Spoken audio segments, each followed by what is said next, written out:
I am Richard Big, though everyone in the high-stakes commercial real estate world knows me simply as Dick. I am 70 years old, and I recently inherited a rundown, rotting farm from my late wife while my son received our $12 million penthouse in Los Angeles. My own flesh and blood called me a useless old man and threw me out onto the street. So I decided to drive out and spend the night at that abandoned farm. But when I pushed open the heavy wooden door, I froze completely at what I saw hidden inside. Before I continue this story, please let me know which city or country you are watching from in the comments below.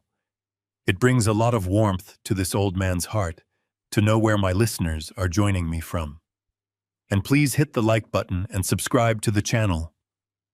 If you have ever had to stand up to toxic family members who severely underestimated your worth, I promise you, what I am about to tell you will change the way you look at the people closest to you forever. Let me take you back to the exact moment my entire reality shattered.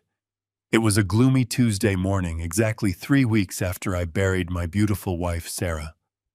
We had been married for 40 incredible years, 4 decades of shared dreams, building a massive real estate portfolio from scratch, and creating what I genuinely believed was a rock-solid, loving family. I had stepped down as the chairman of my firm a few years prior, willingly giving up my hard-earned career just so I could care for Sarah during her final grueling battle with illness. I loved her more than life itself, and I would have traded all my wealth and success just to have one more healthy day with her by my side.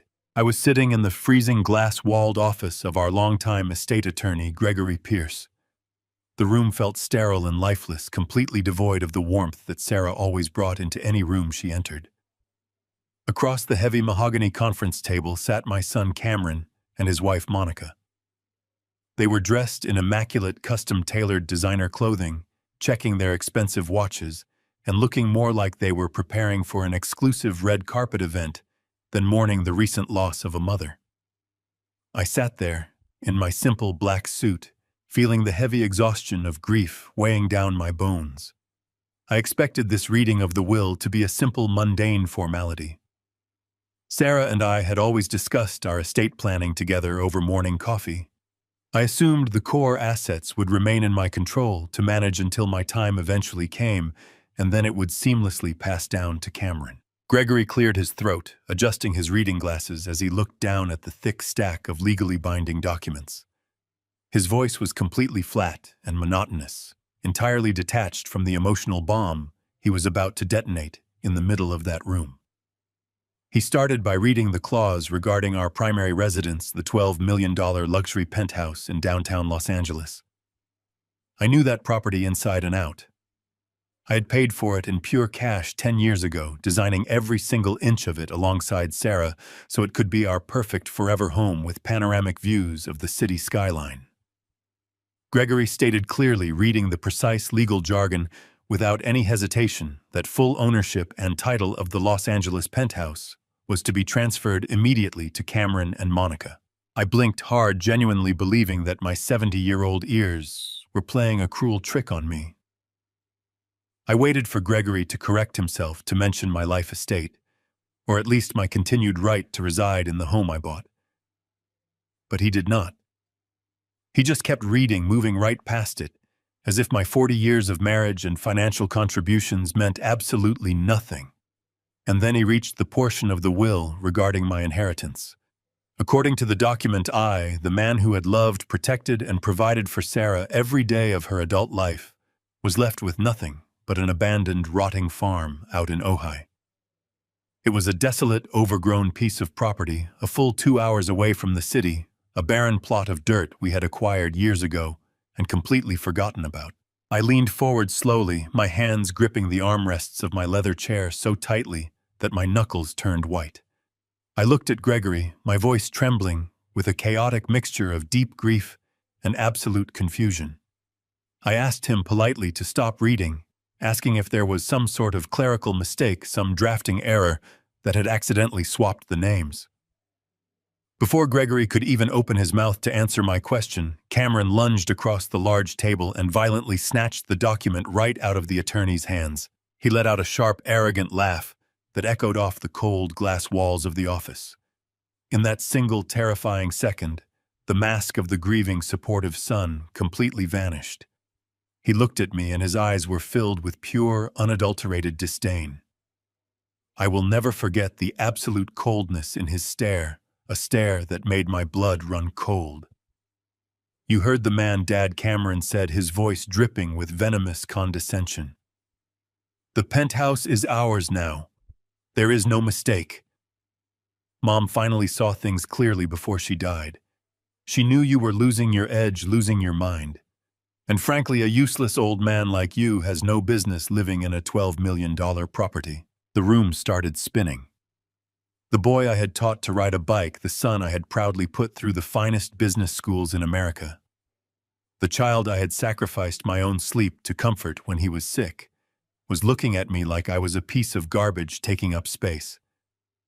I tried to speak, to demand an explanation, but the shock completely suffocated me. Cameron leaned in closer, aggressively tapping the heavy legal paper against the polished wood table. You need to go home, pack your bags, and be out of my property by 5:00 this evening, he demanded, narrowing his eyes. Monica and I are hosting a private dinner for some very important VIP clients tonight. We are closing a massive deal, and we absolutely do not have the time or the patience to deal with a senile old fool wandering around the living room and ruining our image. I was entirely numb. My chest ached with a pain far worse than any physical injury I had ever sustained. I do not even remember the long car ride back to the penthouse. I just remember the deeply humiliating blur of throwing 40 years of my beautiful life into 2 small travel suitcases. I was forced to pack my most basic belongings while my son's hired private security detail stood by the bedroom door, watching my every move as if I were a common thief stealing from a hotel. By 4:30 in the afternoon, I was standing in the grand marble hallway by the front elevators, literally being pushed out of the very home I had bought with my own blood, sweat, and tears. The heavy brass elevator doors chimed, ready to take me down to the lobby and out of their lives forever. Just as I grabbed the handle of my suitcase, feeling completely defeated, Monica stepped out of the shadows of the corridor.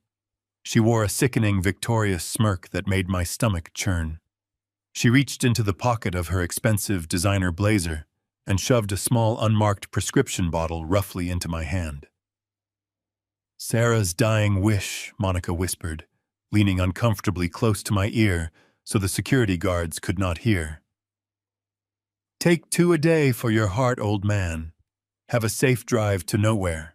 The heavy brass doors slid shut, sealing me out of the life I had built. I stood there in the polished marble hallway, the cold surface of the unmarked plastic bottle pressing into my palm. Monica's cruel whisper echoed in my ears as I gripped the handle of my suitcase and made my way down to the underground parking garage. The descent felt like a funeral march. I found my beat-up Ford pickup truck parked between 2 gleaming European sports cars. It was a relic from my early days in construction, a truck I kept purely out of nostalgia and a stubborn refusal to forget where I came from. I tossed my bags onto the passenger seat and climbed behind the steering wheel. The leather was worn, smelling faintly of old coffee and sawdust. I sat there in the dim fluorescent lighting, staring at the small white pills inside the clear plastic container. There was no label, no dosage instructions, no pharmacy stamp, just smooth white tablets. My mind was racing, trying to process the absolute whiplash of the last 2 hours. Sarah and I had built an empire together. We had shared every financial decision, every triumph, and every burden. How could she secretly draft a will that left me destitute while handing our crown jewel over to a son who looked at me with such venom it did not make sense? Sarah was a meticulous woman. She was a former forensic accountant who scrutinized every contract and every bank statement we ever signed. Leaving me with a decaying farm in Ojai and a bottle of mystery pills was completely contrary to the woman I had loved for 40 years. I needed answers. I pulled my phone from my pocket and stared at the screen. My thumb hovered over Cameron's name. I took a deep breath, trying to steady the tremor in my hand and pressed dial. The phone rang 3 times before the line clicked open. I expected him to bark at me to ask why I was bothering him when he was busy preparing for his very important clients. Instead, I heard the faint clinking of expensive crystal glasses in the background and the soft murmur of unfamiliar voices. Then Cameron spoke. The sheer hostility from the lawyer's office was completely gone. In its place was an overly warm, sickeningly sweet tone that sent a chill straight down my spine. "Dad," he said, his voice projecting loudly through the speakerphone. "I am so glad you called back. Monica and I were just talking about you. Are you doing all right, Pop? Do you need us to call a car service to help you get out to the country?" I gripped the steering wheel, grinding my teeth. He was putting on a show. He was playing the role of the deeply concerned, loving son for his wealthy guests. "Cameron," I said, keeping my voice low and steady. "What is going on? Why did your mother leave the penthouse to you? We built that home together. And what exactly are these pills?" Monica shoved into my hand. Cameron let out a soft, patronizing sigh, perfectly calibrated to sound like a man bearing the heavy burden of an aging parent. "Oh, Dad," he murmured sympathetically. "We talked about this at the lawyer's office. Remember, Mom did this to protect you. She knew you were struggling to keep up with things lately." I frowned completely, thrown off balance by his calm demeanor. Protect me by throwing me out on the street. Protect me by sending me to a rotting farmhouse 2 hours away from my doctors and my community. "Yes, Dad," Cameron replied smoothly, his tone remarkably patient. "Think about it logically for a second. The property taxes and the homeowner association fees on this penthouse run close to $200,000 a year. You are 70 years old and living on a fixed retirement income now. If Mom had left this property in your name, the city and the banks would have drained your savings within a year. You would have gone bankrupt trying to maintain a $12 million asset all by yourself." I sat silently in the driver's seat, listening to the hum of the garage ventilation system. His words hit me like a splash of cold water. From a strictly financial perspective, it made a brutal kind of sense. Sarah had always been ruthlessly pragmatic about taxes and asset protection. Could she have made a cold, calculated decision to preserve my small cash reserves by offloading the massive liability of the penthouse onto Cameron? "Have peace and quiet in Ojai," Cameron continued softly, leaning into the silence. "She wanted you to spend your golden years away from the smog and the noise of the city, resting on a quiet piece of land. And those pills, Dad, please do not be stubborn about them. You know your memory has been slipping lately. You have been forgetting names, misplacing your keys, getting confused during conversations. Mom was terrified about your cognitive decline. She spent a fortune having those high-end Swiss cognitive supplements special ordered for you as before she passed. She made Monica promise to make sure you took them. 2 a day, just like she wanted. Please take them, Dad. For Mom." I closed my eyes. Was I really losing my mind? Had my grief made me paranoid, turning my own son into a villain simply because I was hurt by a practical financial decision I did not have the energy to fight him anymore? I told him I would call him when I arrived in Ojai and ended the call. I sat in the dim light of the truck cabin for a long time. The logic of his argument slowly settled into my tired brain. It was a harsh reality, but perhaps they were right. Perhaps I was just a tired old man who needed to accept his new reality. I popped the cap off the plastic bottle, tapped a single smooth white tablet into my palm, and swallowed it dry with a quick sip of lukewarm water from a water bottle in my cup holder. I started the engine, put the truck in gear, and drove out of the underground garage, leaving my entire life behind me. The late afternoon sun was beginning to dip toward the horizon as I merged onto the Pacific Coast Highway. The rhythmic sound of the ocean waves crashing against the shoreline usually brought me comfort, but today the sound felt distant and muffled. 40 minutes into the drive along the winding coastal road, the world outside my windshield began to warp. My vision blurred violently, turning the bright orange sunset into a smeared, chaotic painting. A sudden, terrifying cold sweat broke out across my forehead, and my hands started shaking so violently that I could barely maintain my grip on the leather steering wheel. I gasped, realizing my heart rate was dropping dangerously low, feeling like my chest was filling with heavy cement. I slammed the brake pedal, the tires screaming, and jerked the truck onto the gravel shoulder before the world faded into darkness. I woke up with a sudden, violent gasp, my lungs burning as if I had been submerged underwater for hours. My hands gripped the steering wheel, knuckles aching from holding the worn leather. The truck cabin was completely dark, save for the faint dashboard lights illuminating the heavy beads of sweat rolling down my forehead. I blinked rapidly, trying to force my eyes to focus through the thick, unnatural fog that had taken over my mind. My heart was pounding against my ribs, an erratic rhythm that felt entirely wrong. I checked the dashboard clock. It was nearly 7 in the evening. I had been unconscious on the highway shoulder for over 3 hours. I rolled down the window, letting the cold ocean breeze hit my face. The crisp air acted like a physical slap, slowly pulling my senses back. I am 70 years old, but I spent 35 years as a commercial real estate developer. My career was built on spotting discrepancies, identifying risks, and reading people trying to hide the truth. I leaned back against the headrest, closing my eyes as the puzzle pieces violently snapped together. Cameron and Monica did not care about my cognitive health. Those white tablets were not high-end Swiss memory supplements ordered by my wife. They were heavy, dangerous sedatives, or something worse.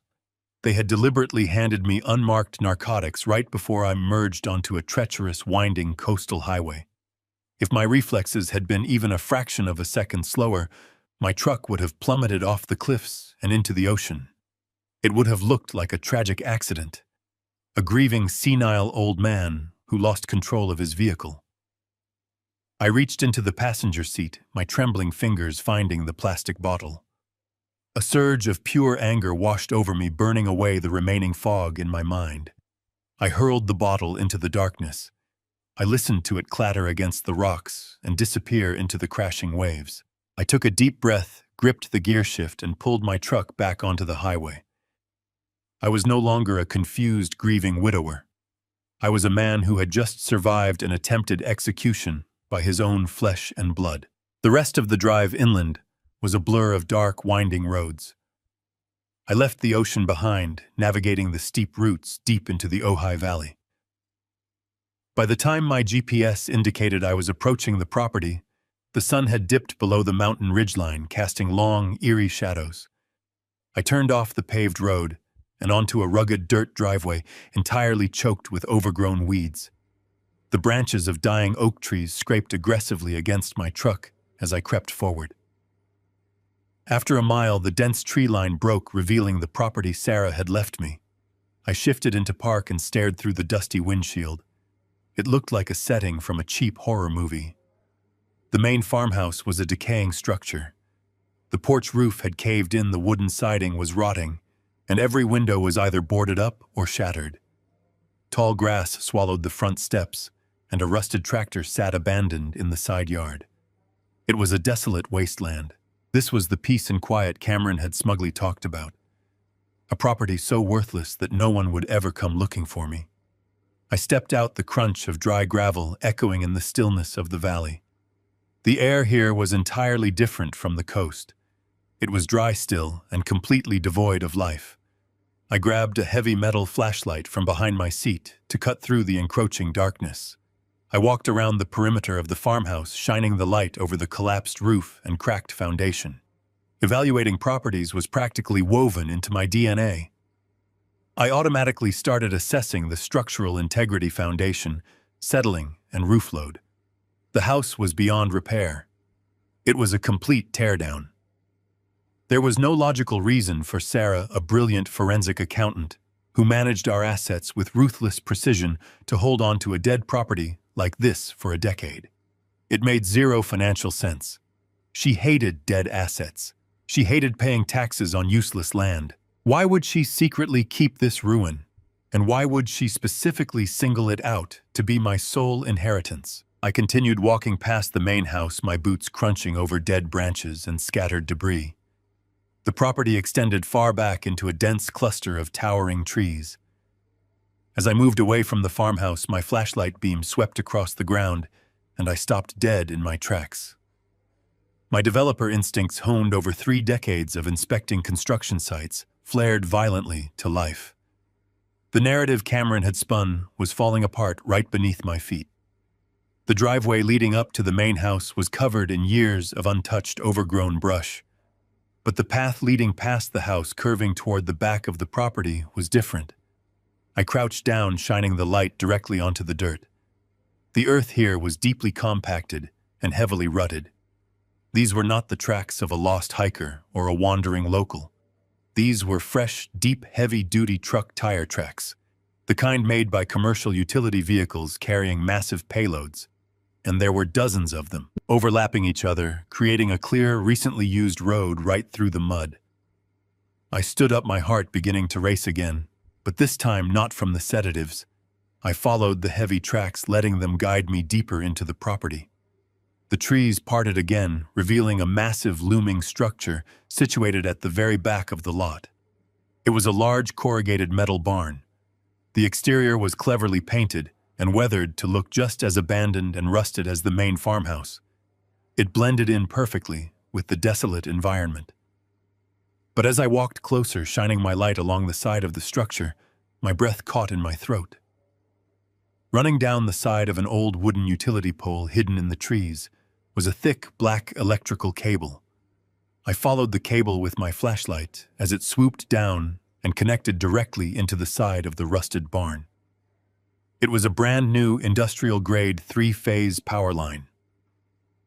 In commercial real estate, you only run 3-phase power lines for specific reasons. You run them when you need to support heavy manufacturing equipment, massive industrial refrigeration units, or high-density computer server farms. You do not install industrial power grids into an abandoned, rotting barn in the middle of nowhere.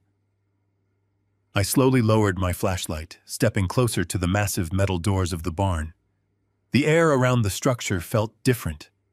There was a faint, almost imperceptible, low-frequency hum vibrating through the ground beneath my boots. Someone was drawing a massive amount of electricity into this supposed ruin.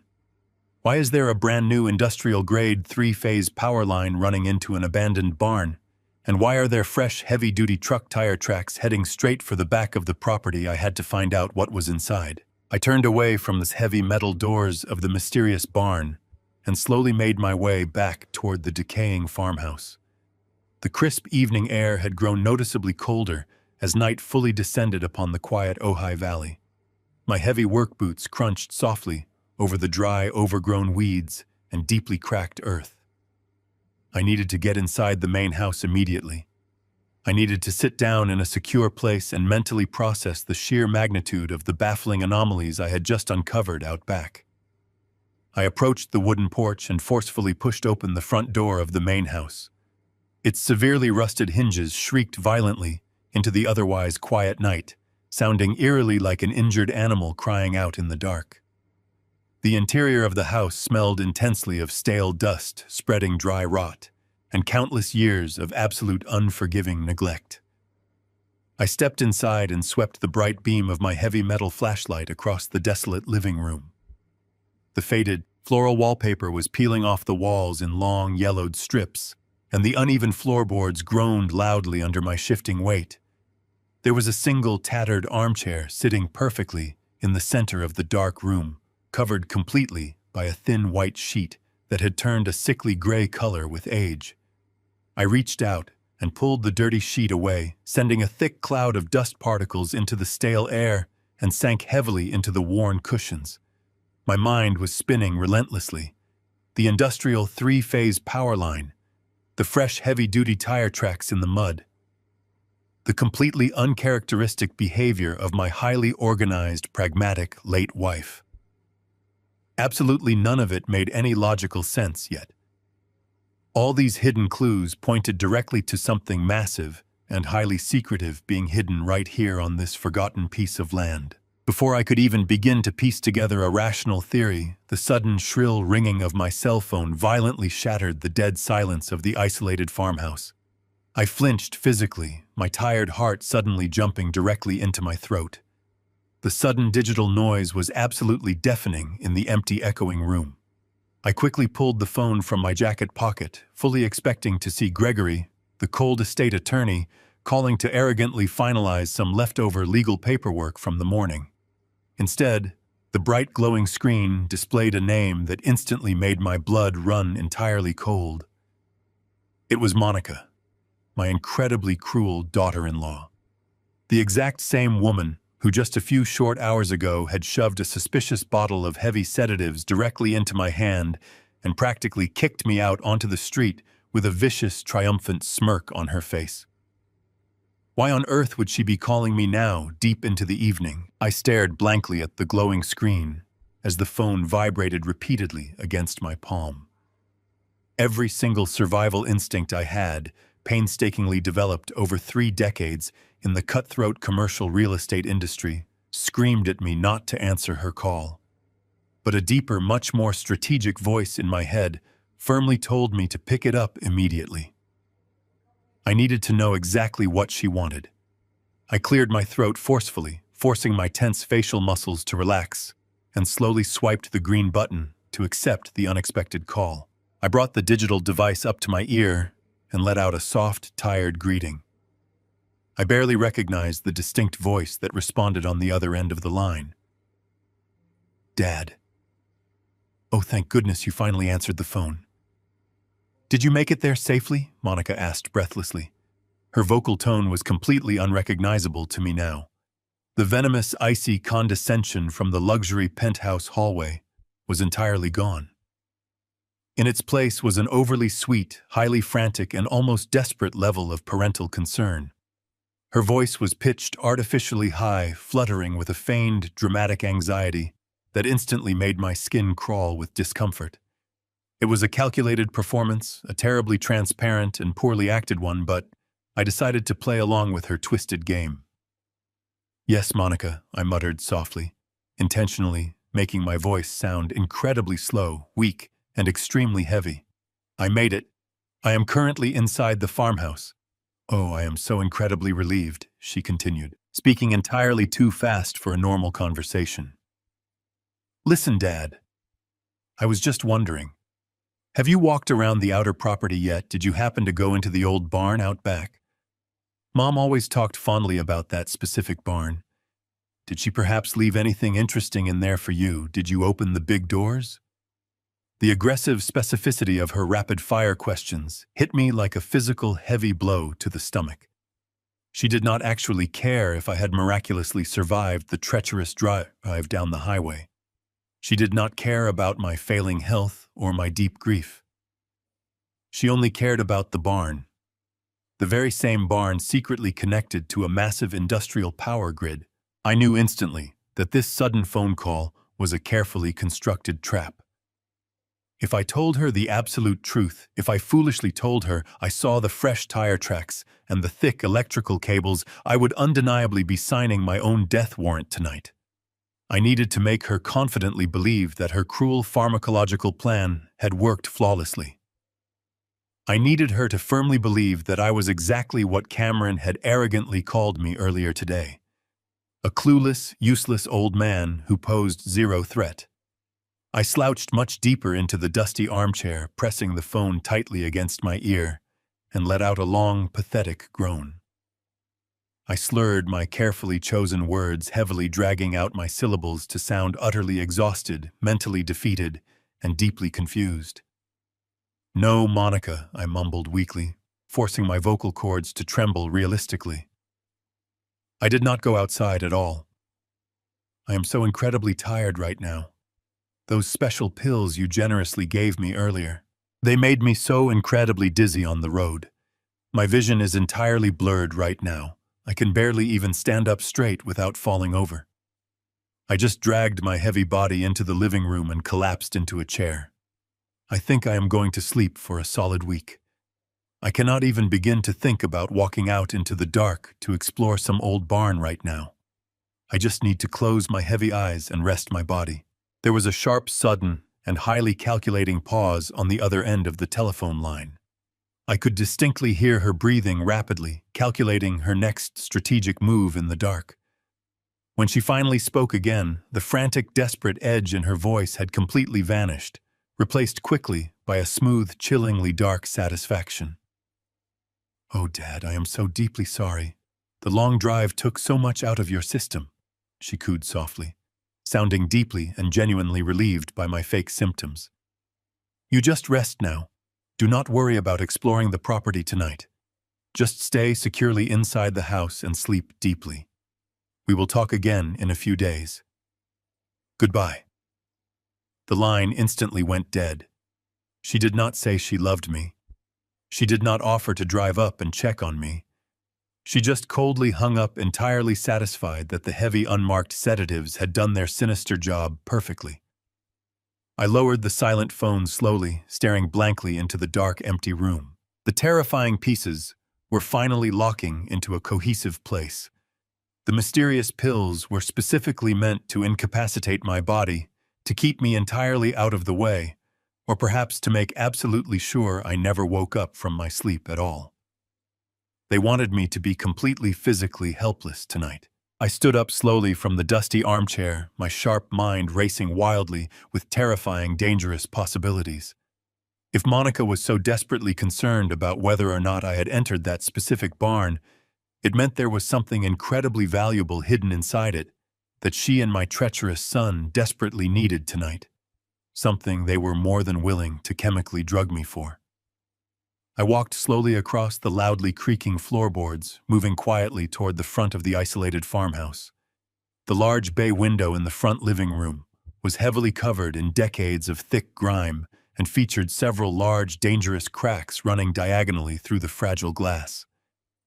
I carefully peeked through a relatively clear section of the broken pane, looking out into the expansive, totally overgrown front yard and the long, winding dirt road leading all the way back to the main highway. The bright moon had finally risen, casting a pale silver glow over the silent valley. The dark night was incredibly still and peaceful. I scanned the distant horizon carefully, actively searching for any sign of approaching movement. At first, there was absolutely nothing out there but the gentle swaying of the dry brush moving in the cold wind. But then my sharp eyes caught something moving ominously in the far distance. About a mile down the rugged, uneven dirt road, two bright, glaring headlights forcefully pierced through the thick darkness. A large vehicle was steadily approaching the isolated property. I held my breath tightly, watching the lights intently. Suddenly, the bright headlights snapped off entirely, plunging the approaching vehicle into total, absolute darkness. But the faint, highly rhythmic crunch of heavy tires rolling aggressively over loose gravel continued echoing in the silent night. I squinted hard through the cracked, dirty glass, my racing heart hammering furiously and painfully against my ribcage. A large, menacing black SUV slowly emerged from the deep shadows of the tree line.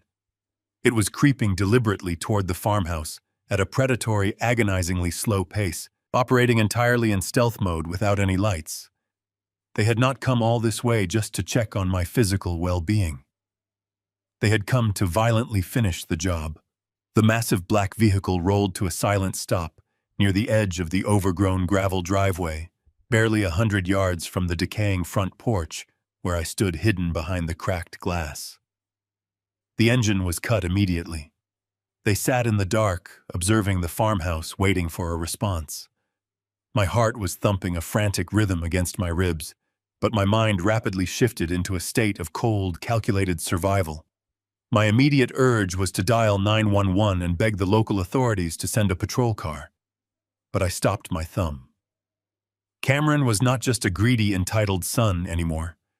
He was a highly connected, wealthy executive who routinely rubbed elbows with local politicians, judges, and law enforcement officials.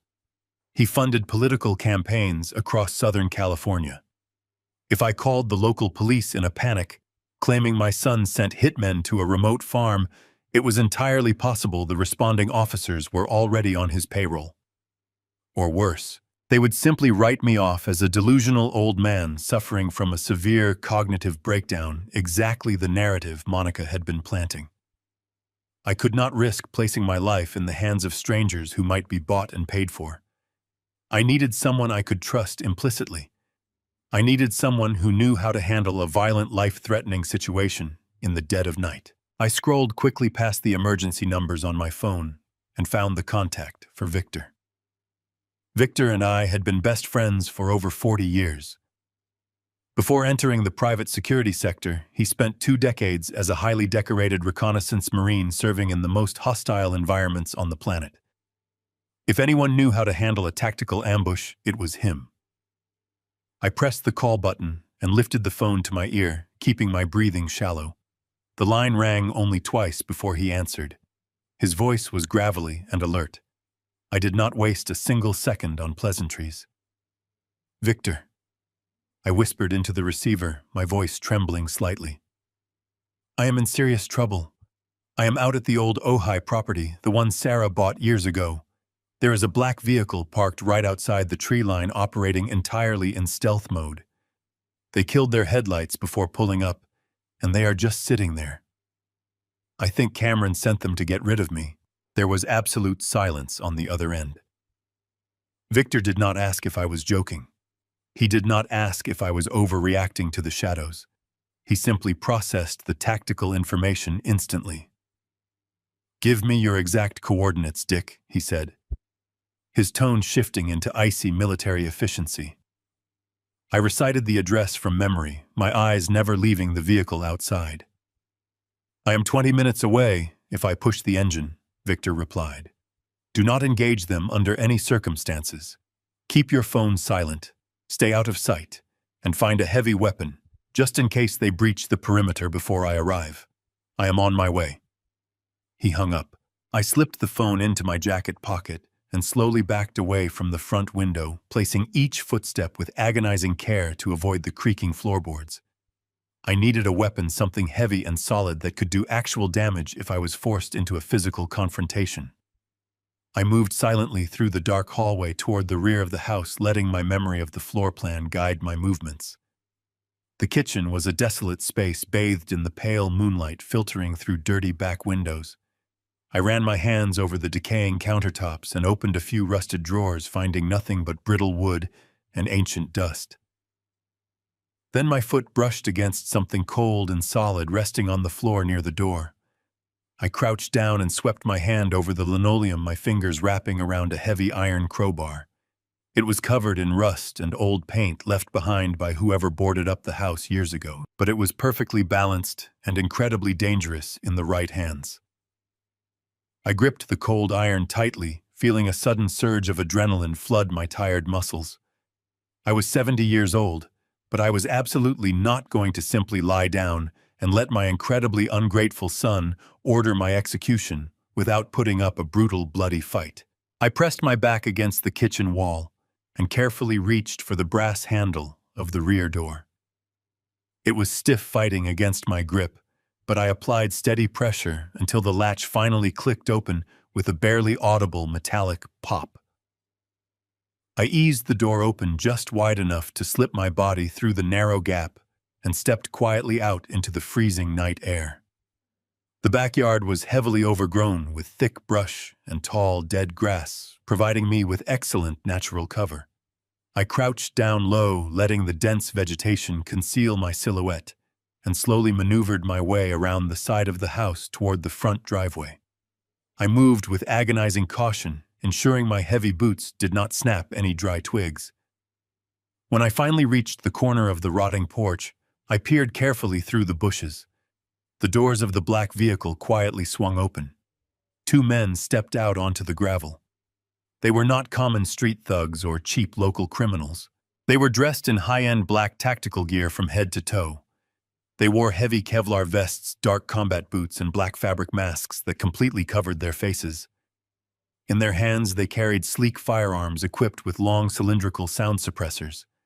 These men were highly trained, heavily armed professionals moving with terrifying synchronized military precision. They communicated entirely through subtle hand signals, their movements devoid of hesitation.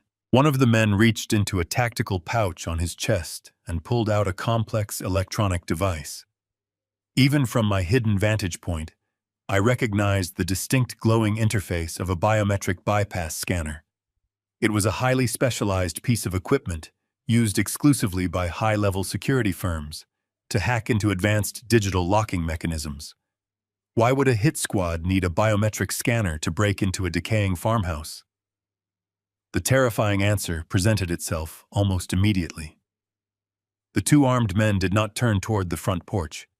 They did not even glance at the broken windows of the main house where they supposedly believed I was sleeping off a heavy dose of narcotics.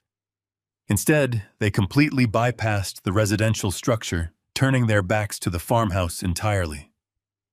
They raised their suppressed weapons to a ready position and began marching silently through the muddy grass, heading directly toward the massive metal barn at the far edge of the property. They were completely and utterly ignoring me.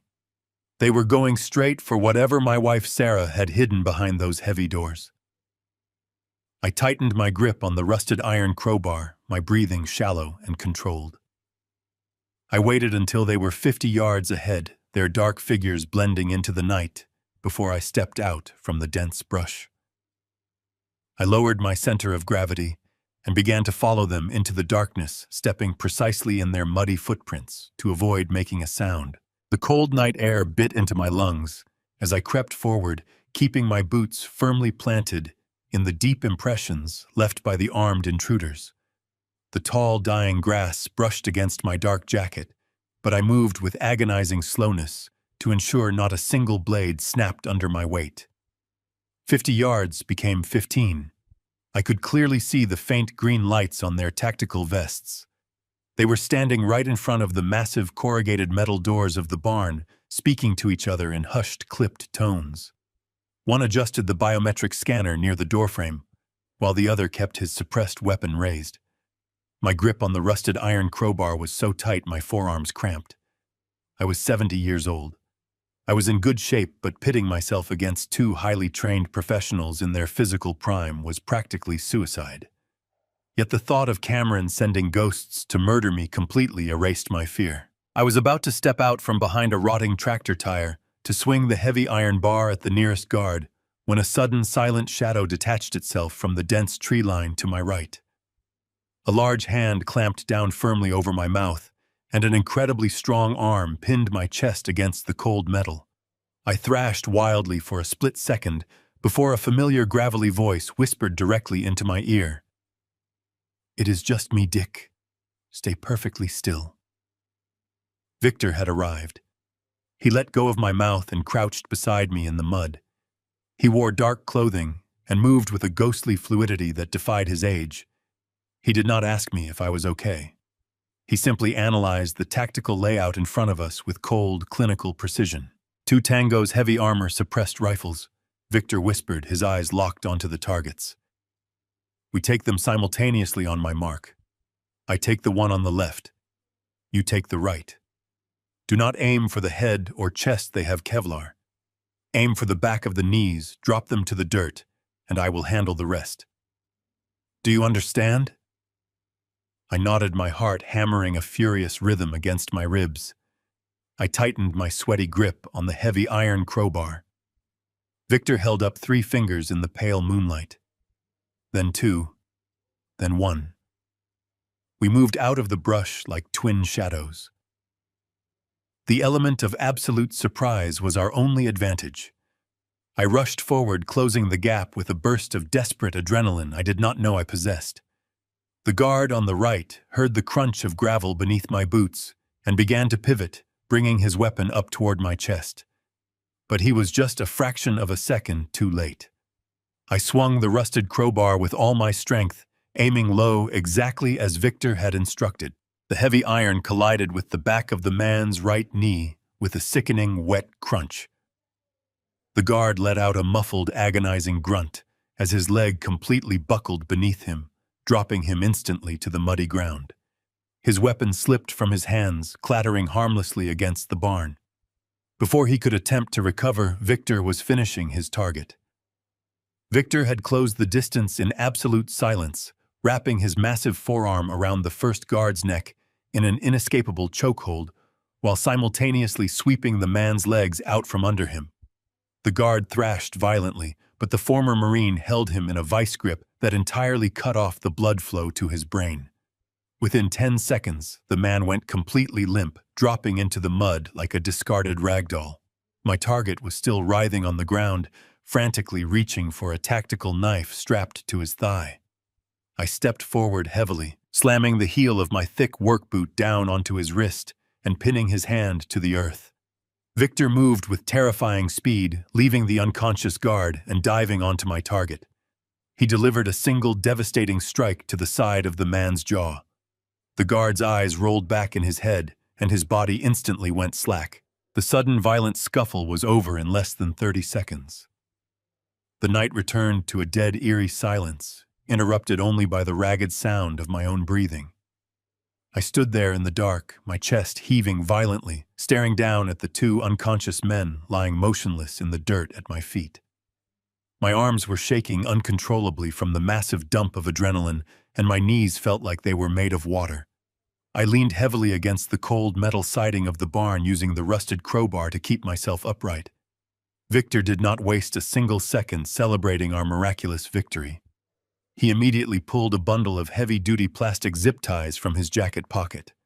He expertly rolled the first guard onto his stomach, crossing the man's arms behind his back and securing his wrists with ruthless efficiency. He did the same to the second guard, pulling the thick plastic bands so tightly they dug deeply into the flesh. Then he secured their ankles together, ensuring they could not walk or fight even if they managed to wake up. "Keep an eye on the tree line," Victor muttered rapidly, patting down the tactical vests of the subdued men. "Make absolutely sure they did not leave a driver waiting back in that vehicle." I scanned the dark road, watching the unmoving silhouette of the black SUV parked in the distance. Nothing was moving. We were completely alone. Victor systematically stripped the men of their suppressed firearms, tossing the lethal weapons far out into the tall weeds where they could not be retrieved. He checked their ankle holsters, confiscating 2 sharp tactical knives, and then began digging through the deep pockets of their heavy combat pants. He pulled out encrypted cell phones, a small flashlight, and the sophisticated biometric scanner they had been trying to use on the barn doorframe. I stepped closer, aiming my flashlight down at the items on the muddy ground. "See if they have identification," I whispered. Victor reached into the first guard's vest and pulled out a small object. He wiped mud off the surface and held it into the light. It was a sleek, heavy electronic keycard. The front was matte black, featuring a prominent silver logo. I felt the air leave my lungs as I stared at that logo. I recognized the shape instantly. It was the exact emblem printed on the business cards my son had proudly handed me 3 months ago for his brand new private investment firm in Los Angeles. My own flesh and blood had dispatched his corporate security operatives to murder me. Victor did not offer useless words. He simply pressed the keycard flat against a hidden sensor on the barn frame. A loud electronic lock disengaged with a deep clack. I pulled the heavy corrugated metal door open. The inside of the structure was not filled with rotting wood or hay.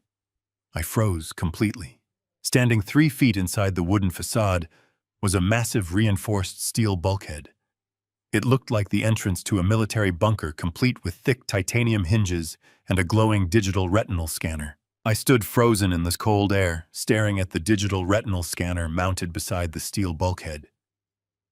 The scale of the engineering hidden inside this rotting barn was staggering. The titanium hinges and reinforced steel plating were designed to withstand a military assault. Victor stepped past me, his combat boots making no sound on the concrete slab beyond the wooden threshold. He examined the door with the detachment of a man who had breached fortified compounds worldwide. He ran his gloved hand along the seamless edge where the steel met the concrete frame. "There are no wires, external power boxes, or keyholes," Victor stated quietly. "This is a closed-loop biometric security system. The keycard we took from the guards was only coded for the outer facade. Getting through this inner bulkhead requires a direct retinal scan, or a master override code entered directly into the keypad. Without biometrics, blowing this door requires shaped charges we do not have. I stepped closer to the glowing red panel, my mind racing through decades of memories. Cameron and Monica clearly did not possess the required biometrics or the bypass code. This explained why they sent a specialized tactical team with an advanced hacking device. But this bunker did not belong to my son. It belonged to my wife. Sarah meticulously planned every detail of our lives' finances and future. She lived by spreadsheets, encrypted passwords, and fail-safes. If she had built this underground fortress in absolute secrecy, she would never have left me completely locked out.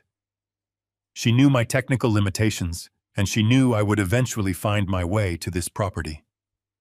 I stared at the keypad glowing beneath the optical lens, desperate for a solution. The blinking cursor demanded a 10-digit sequence. My chest tightened as a painful memory pushed to the forefront of my mind. I remembered sitting in the sterile hospital room during Sarah's final days. The cancer ravaged her body, and the heavy doses of morphine seemingly eroded her brilliant mind. During those agonizing last 48 hours, she had drifted in and out of consciousness, muttering quietly to herself. Cameron had stood in the corner of the room, checking his emails loudly, complaining that his mother was losing her grip on reality. At the time, I had sadly agreed with him. Sarah had kept repeating a specific random sequence of numbers, her frail fingers gripping my hand with surprising strength. 4, 7, 9, 2. She whispered those digits repeatedly, her cloudy eyes locking onto mine with a fierce intensity I foolishly chalked up to terminal delirium. I spent hours stroking her hair, telling her to rest, ignoring the vital message she was desperately passing to me before her final breath. She was not losing her mind. She was leaving me the key. A profound wave of sorrow and immense clarity washed over my tired body. Sarah had known her time was critically short, and she knew she could not trust our son. She used her final moments of lucidity to give me the exact combination I needed to uncover the truth. But 4 digits were not enough. The digital interface demanded a full 10-digit sequence. I closed my eyes, tuning out the low hum of the industrial power grid vibrating through the concrete floor. I needed to think exactly like Sarah. She was a woman of deep sentiment wrapped in practical logic.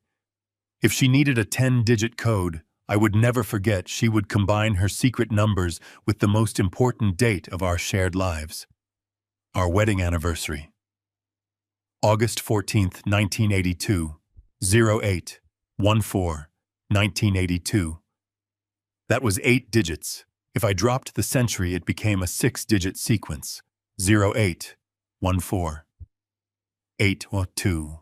Combined with the 4 specific numbers she whispered on her deathbed, it equaled exactly 10 digits. Victor watched me in absolute silence as I reached my trembling hand toward the glowing red keypad. The cool night air seemed to vanish, entirely replaced by a suffocating, heavy tension. If I entered the wrong code, a system this advanced would trigger a hard lockdown, sealing the steel door and instantly alerting whoever was monitoring the security grid. I took a deep breath, letting the memory of Sarah guide my fingers. I typed the first 6 digits. 0, 8, 1, 4, 8, 2. The keypad emitted a series of soft electronic beeps, registering the numerical input. I paused for a fraction of a second, my heart hammering furiously against my ribs. I entered the final 4 numbers she had given me. 4, 7, 9, 2. I pressed the green confirmation key and stepped back, holding my breath. For 3 agonizing seconds, absolutely nothing happened. The red optical scanner blinked rhythmically, silently, processing the numerical entry. Then the red light suddenly shifted to a bright, vibrant green.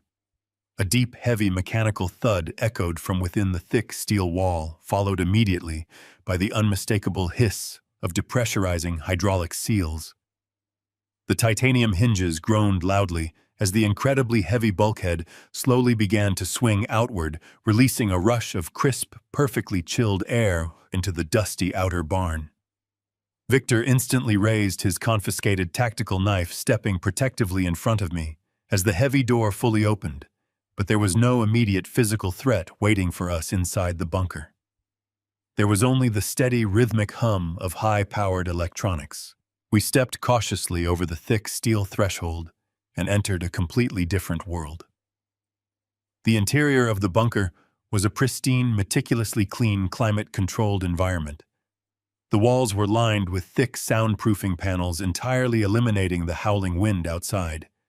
Bright, sterile LED lights automatically flickered to life, illuminating rows of towering black computer server racks.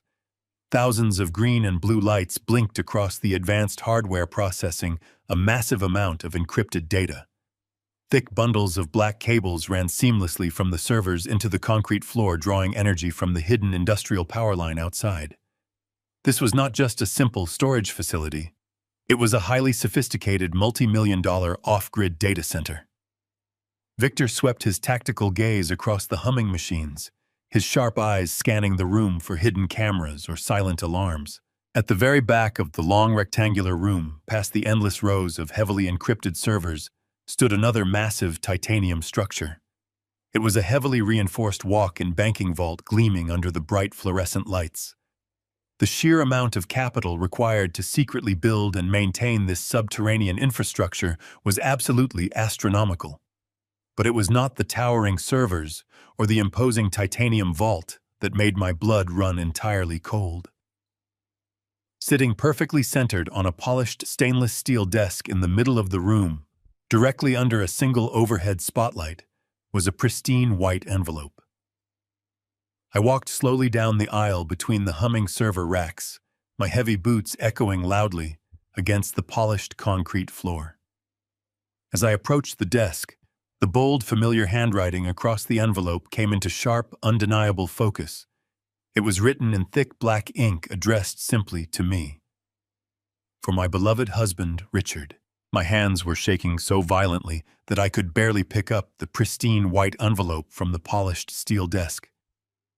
The thick paper felt incredibly heavy, carrying the weight of a ghost speaking to me from beyond the grave.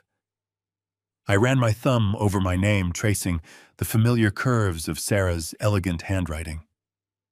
Beside me, Victor remained a stoic, silent guardian.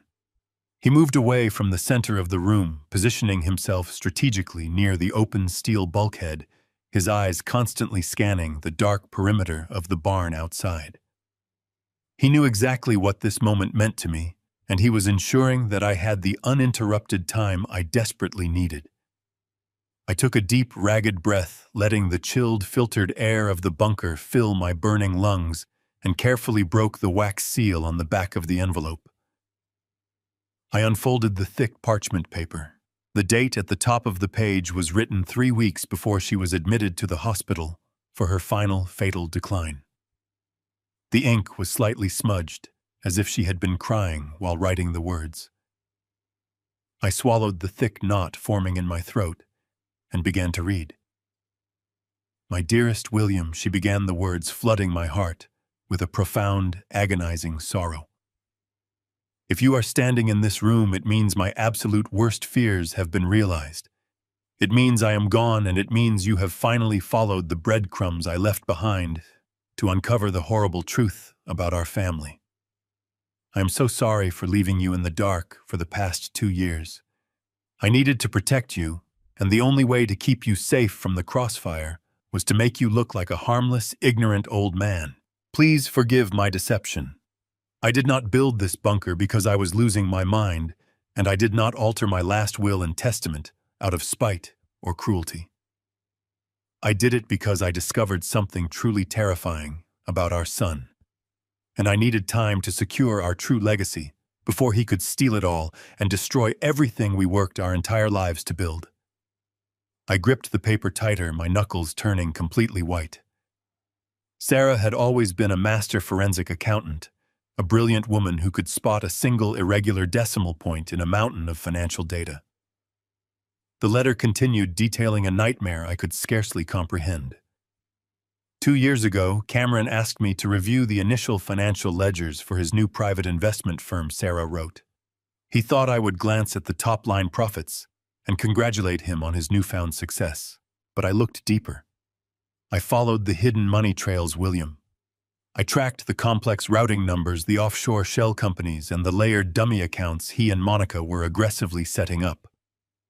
Our son is not a legitimate investment banker. He is running a massive, highly sophisticated money laundering operation for a notorious international cartel. He is moving millions of dollars of illicit drug money through the domestic real estate market, and he was quietly planning to use your development company as his primary washing machine. A wave of icy nausea washed over my body. My vision blurred as the horrifying reality of the situation crashed into my brain. The unmarked white pills, the sudden aggressive transfer of the luxury penthouse, the heavily armed tactical team sent to the remote farm. It all made perfect, terrifying sense now. Cameron and Monica were not greedy children waiting for an inheritance. They were desperate criminals trapped in a high-stakes underworld, and they viewed me as a massive liability that needed to be neutralized. If Cameron had succeeded in taking over my real estate portfolio, he would have dragged my clean name into a massive federal investigation, or worse, put me into the crosshairs of a ruthless criminal syndicate. Sarah had figured it all out, and she had spent her final painful years meticulously sabotaging his sinister plans right under his nose. I wiped a single tear from my cheek and continued reading the next paragraph. I knew that if I confronted Cameron directly, he would panic and try to silence me, she explained. So I played the role of a declining paranoid mother. I used my extensive financial connections to secretly liquidate the vast majority of our liquid assets, our stock portfolios, our hidden mutual funds, and our overseas accounts. I quietly converted over $40 million into untraceable decentralized assets and secured physical bonds. I hid the true family fortune right here in this vault, entirely out of his reach. I left him the luxury penthouse and the visible bank accounts to serve as a shiny distraction, a temporary pacifier to keep him occupied while I finished securing our real wealth. He thinks he won, William. He thinks he outsmarted us both and walked away with the crown jewels, but he only took the bait. The very final few sentences of the letter were written with a fierce, protective intensity that practically radiated off the page. The pen strokes were dark and heavy. I paused, reading the most chilling revelation of all. If you are reading this, William, my heart finally gave out. Or they helped it give out. Open the safe. Don't let our son destroy your life. The air in the bunker suddenly felt infinitely colder. My breath caught sharply in my throat as the devastating implication of those words hit my brain. Sarah had known her illness was terminal, but she also strongly suspected that Cameron and Monica were actively accelerating her demise to gain immediate access to the estate. They had probably used the exact same heavy sedatives on her that Monica had slipped into my hand just hours ago. They had murdered my beautiful wife. I let out a low, ragged sound of unadulterated anguish. Victor turned his head slightly, his dark eyes locking onto mine with silent, supportive understanding. He did not speak, but the rigid posture of his body told me everything I needed to know. He was ready to go to war for me. I gently folded the heavy parchment paper and slipped it into the inner pocket of my jacket. The profound grief that had been completely suffocating me for the past month rapidly began to transform into something entirely different. It condensed, hardening into a sharp, unbreakable spear of righteous fury. I was no longer an old, confused widower, grieving the natural loss of his beloved wife. I was a man who had just discovered that his own son was a monstrous, greedy murderer, and my incredibly brilliant wife had just handed me the ultimate weapon to exact complete, devastating justice. I turned away from the steel desk and walked with slow, deliberate purpose toward the massive titanium vault dominating the back wall of the bunker. I reached out my fingers, no longer shaking, but perfectly steady and resolute. Using the final code in the letter, I spin the dial on the titanium safe. The heavy door swings open, revealing stacks of documents that will rewrite my entire existence. I stood there bathed in the cool, sterile light of the bunker, completely mesmerized by the contents stacked neatly inside the impregnable steel cavity. There were no piles of cash or glittering gold bars, but to a seasoned real estate developer, what I was looking at was infinitely more valuable. The shelves were meticulously organized with thick waterproof portfolios, ledgers, and banded stacks of heavy parchment paper. I reached out with trembling fingers and carefully pulled the first banded stack from the top shelf. They were bearer bonds. I flipped through the crisp embossed pages, my breath catching sharply in my throat as I mentally tallied the staggering denominations. There were millions of dollars held in these untraceable certificates alone. I set them down on the stainless steel desk next to Sarah's letter and reached back into the vault, my heart pounding a frantic rhythm against my ribs. Next came thick files containing deeds and transfer documents for high-yield offshore accounts, established in secure jurisdictions far beyond the reach of American financial regulators or our greedy sun. Beside them sat heavily sealed envelopes containing extensive mineral rights and lucrative land patents for properties I did not even know we owned. I stood completely motionless, calculating the sheer magnitude of the hidden fortune meticulously laid out before me. The combined value of these decentralized assets easily exceeded $80 million. It was a staggering revelation. Over the past 3 years, while she was battling a terminal illness and pretending to be a frail, declining old woman, my brilliant wife had executed a financial masterclass. Sarah had slowly, methodically, and invisibly siphoned the vast majority of our legitimate wealth out of our visible accounts. She had quietly liquidated our most vulnerable assets and funneled every single penny into this impenetrable underground fortress. This rotting, decaying farmhouse in the middle of nowhere was nothing more than a brilliant, worthless decoy. She had cleverly purchased a dead asset, specifically to conceal an $80 million empire directly under the nose of a son who believed he was manipulating her. A profound wave of awe and deep sorrow washed over my tired body. Sarah had moved mountains to protect our life's work from Cameron and his treacherous wife. She had successfully shielded me from a total financial ruin. But as I stared at the towering stacks of documents, a sudden piercing question cut through my quiet reverence. If Sarah had deliberately drained our primary accounts to protect our wealth from our son, why had she explicitly amended her will to leave him our $12 million luxury penthouse? The penthouse was our crown jewel, the very symbol of our success in the city. It was a massive, highly visible asset with crippling property taxes and exorbitant maintenance fees. It completely contradicted her master plan to leave him with nothing but a liability. I frowned, the cold air of the bunker suddenly feeling a degree sharper. There had to be a specific reason. Sarah never did anything without a calculated purpose. I turned back to the titanium vault, running my hands along the deeper recessed shelves. Tucked away in the very bottom corner, intentionally separated from the bearer bonds and offshore deeds, was a thick, bright red folder.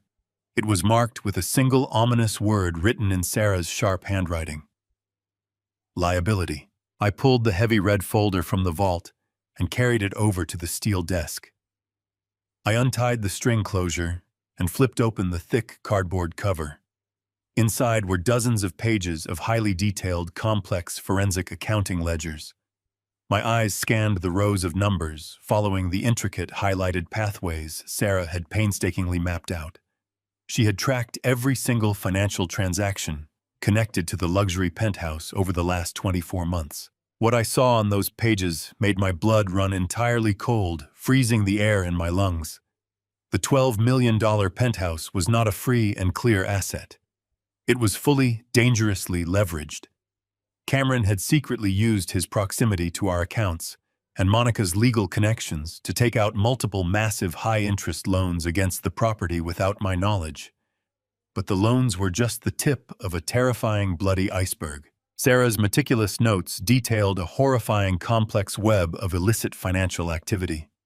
Cameron and Monica were using the penthouse as a pristine, legitimate front to launder millions of dollars for an incredibly violent international drug cartel.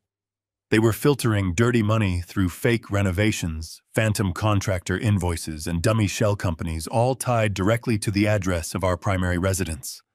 They had turned our beautiful home into the central hub of a major criminal enterprise.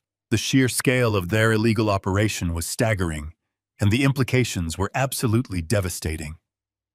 I gripped the edge of the steel desk to steady my trembling legs as the horrifying truth finally snapped into place. If Sarah had allowed the penthouse to pass to me in the will, I would have inherited the legal ownership of a massive money laundering front. I would have been the single name listed on the deed when the federal authorities inevitably raided the property. The Federal Bureau of Investigation would have arrested me, frozen all my remaining assets, and thrown me into federal prison for the rest of my natural life. Or even worse, the cartel would have eventually realized the federal heat was closing in. They would have needed a convenient disposable scapegoat to take the fall for their missing millions. They would have silenced me permanently, leaving my body in an alleyway to tie up their loose ends. Sarah had seen the trap Cameron had laid for me. She had seen the federal indictments and the cartel assassins waiting in the shadows. And so in her final act of profound love and fierce protection, my beautiful, brilliant wife had flipped the trap entirely. She deliberately gave the penthouse to Cameron. She intentionally handed him the legal ownership of his own criminal hub. She removed my name from the blast radius and effectively tied the noose securely around our son's treacherous neck. She gave him the penthouse to let him hang himself with his own rope. He thought he had outsmarted us and secured a massive asset, completely unaware that his mother had just legally bound him to a ticking time bomb. I stared down at the bright red folder, a sharp, highly dangerous smile slowly spreading across my face. Sarah had not just bravely saved my life. She had given me the ultimate perfect weapon to completely destroy the corrupt people who had actively tried to bury me. I carefully closed the red folder and placed it securely in my left jacket pocket, alongside her heartfelt letter. The raw, paralyzing grief that had consumed me for weeks was gone, replaced by a cold, calculating resolve. I turned away from the desk and walked slowly back toward the open steel bulkhead. I stepped out of the bunker and back into the dim barn. Victor was standing exactly where I left him. "Let us wake our sleeping guests," I whispered. "We have a lot of important work to do tonight." Victor nodded silently, his face a mask of stone in the harsh fluorescent lighting. We left the two mercenaries securely bound in the freezing mud and walked back through the heavy titanium doors of the climate-controlled bunker.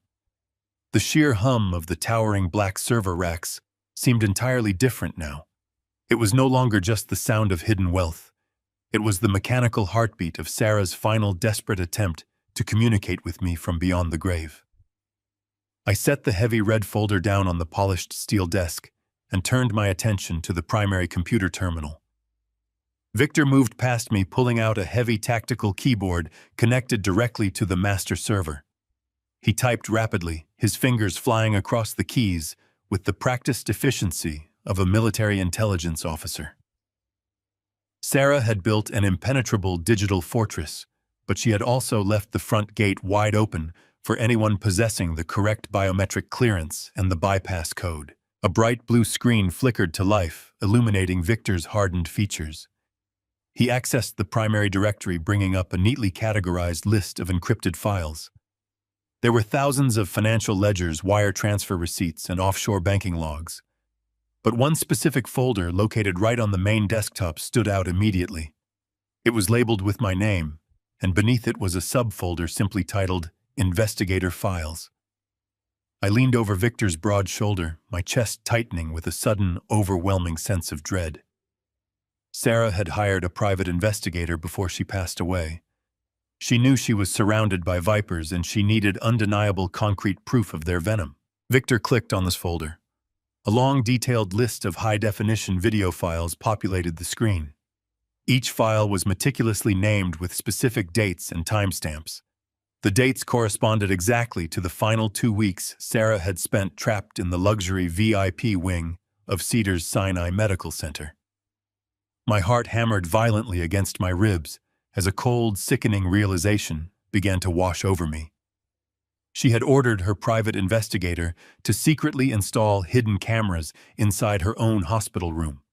She wanted every single moment of her final days documented and preserved in this underground vault.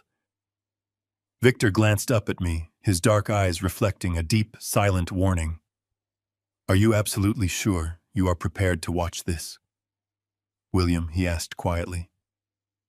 I swallowed the thick knot forming in my dry throat and nodded my head. "Play the final video," I whispered, my voice sounding incredibly fragile in the humming room.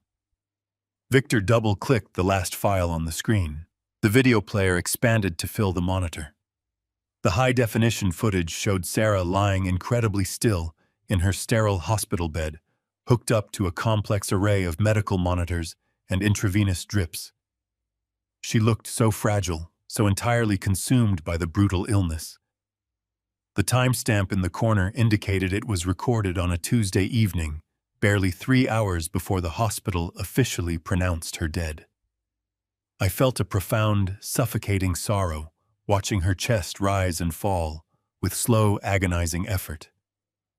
But the quiet sorrow was instantly shattered when the heavy wooden door to her hospital room swung open. Cameron and Monica walked into the frame. They were dressed impeccably, completely unaffected by the grim atmosphere of the intensive care unit. Cameron wore a tailored navy suit, and Monica clutched a designer leather handbag. They stood at the foot of Sarah's bed, staring down at my dying wife with a level of cold, detached impatience that made my stomach churn violently. Cameron checked his expensive wristwatch, letting out a heavy, irritated sigh. The audio feed from the hidden camera was crystal clear, capturing every single word echoing in the quiet room. "The cartel needs the penthouse transferred to my name by Friday," Cameron said, his voice entirely devoid of any human empathy or filial affection. "She is taking entirely too long to die." The sheer brutality of his words struck me like a physical blow to the jaw. My own son, the boy I had raised, the boy I had protected and provided for his entire life, was standing over his mother's deathbed, complaining that her lingering survival was inconveniencing a ruthless criminal syndicate. I stopped breathing entirely. Monica stepped forward, moving with a chilling, calculated grace. She unzipped her leather handbag and pulled out a small, unmarked medical syringe filled with a clear, unknown liquid. "We cannot afford to wait for nature to take its course, Cameron," Monica whispered, her voice laced with a dark, terrifying pragmatism. "If the transfer is delayed, those people will come after us. They will not accept excuses from a grieving family." I watched the screen in absolute horror, my hands gripping the edge of the steel desk so tightly my knuckles ached. Monica moved quickly to the side of the hospital bed. She leaned over my helpless wife, her face completely expressionless, and injected the clear liquid directly into Sarah's primary intravenous line. The reaction was almost instantaneous. Sarah's fragile body arched violently off the mattress. She began to convulse, her arms thrashing weakly against the sterile white sheets. The medical monitors next to her bed immediately began to flash red, emitting a series of shrill, frantic alarms. Cameron did not rush to hold her hand. He did not call for the nurses. He simply stood there watching his mother fight for her final breaths with the cold, calculating detachment of a slaughterhouse butcher. 10 agonizing seconds later, Sarah went completely still. The monitors flatlined, emitting a continuous, deafening electronic wail. Monica calmly dropped the empty syringe into a medical waste bin, smoothed down her skirt, and stepped back toward the door. "It is done," she said coldly. "Call the nurses and start crying." The video feed continued to roll, showing Cameron dramatically dropping to his knees and burying his face in his hands as the medical staff rushed frantically into the room. It was a perfect, sickening performance. My own son had murdered his mother for a piece of real estate. He had allowed his treacherous wife to execute the woman who gave him life, all to satisfy the bloody demands of an international drug cartel. I stood frozen in the cold bunker, staring blindly at the paused image of Sarah's lifeless body on the glowing screen. The profound, suffocating grief that had been crushing my soul for weeks vanished entirely. The heavy sorrow evaporated into the chilled air, replaced instantly by an icy, absolute rage that burned much hotter than the surface of the sun. The betrayal was total, unforgivable, and completely evil. They killed her, and they tried to kill me tonight. I reached into my pocket, my fingers brushing against the cold iron crowbar. I was going to systematically dismantle their entire lives. But before I could articulate my vengeance to Victor, the bunker plunged into sudden chaos. The bright fluorescent lights overhead flickered violently and abruptly snapped off. Then a massive deafening alarm began to scream loudly through the valley. The farm's outer perimeter alarm was officially going off right now. Loud, harsh sirens blared endlessly into the dark night. The deafening wail of the perimeter alarms completely shattered the sterile, humming silence of the underground bunker. Victor did not flinch. He immediately pivoted away from the glowing server rack and lunged toward a secondary command console positioned against the far wall of the reinforced room. His thick fingers danced rapidly across the mechanical keyboard, bringing a large bank of high-definition security monitors to life. Sarah had not just built a financial vault. She had engineered a highly sophisticated military-grade surveillance network that covered every single inch of the desolate Ojai property. I rushed to Victor's side, my heart hammering a frantic, painful rhythm against my ribs as the dark screens flickered, revealing multiple infrared and night vision camera angles. The sheer scale of the approaching threat materialized before my eyes. The two subdued scouts we had left bound in the mud were just the tip of a massive, heavily armed spear. Through the crystal-clear optical sensors, I watched in absolute horror as the decaying wooden gates at the main entrance of the property were violently splintered into 1,000 jagged pieces.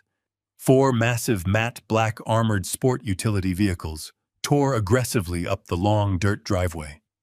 They did not bother with stealth mode anymore. Their blinding high-beam headlights and mounted off-road light bars completely illuminated the overgrown valley, casting long, menacing shadows across the dying grass. The heavy vehicles moved in a tight, synchronized, tactical formation, tearing through the mud and crushing the dry brush beneath their reinforced tires. They bypassed the rotting main farmhouse entirely, their drivers clearly knowing exactly where their true target was located.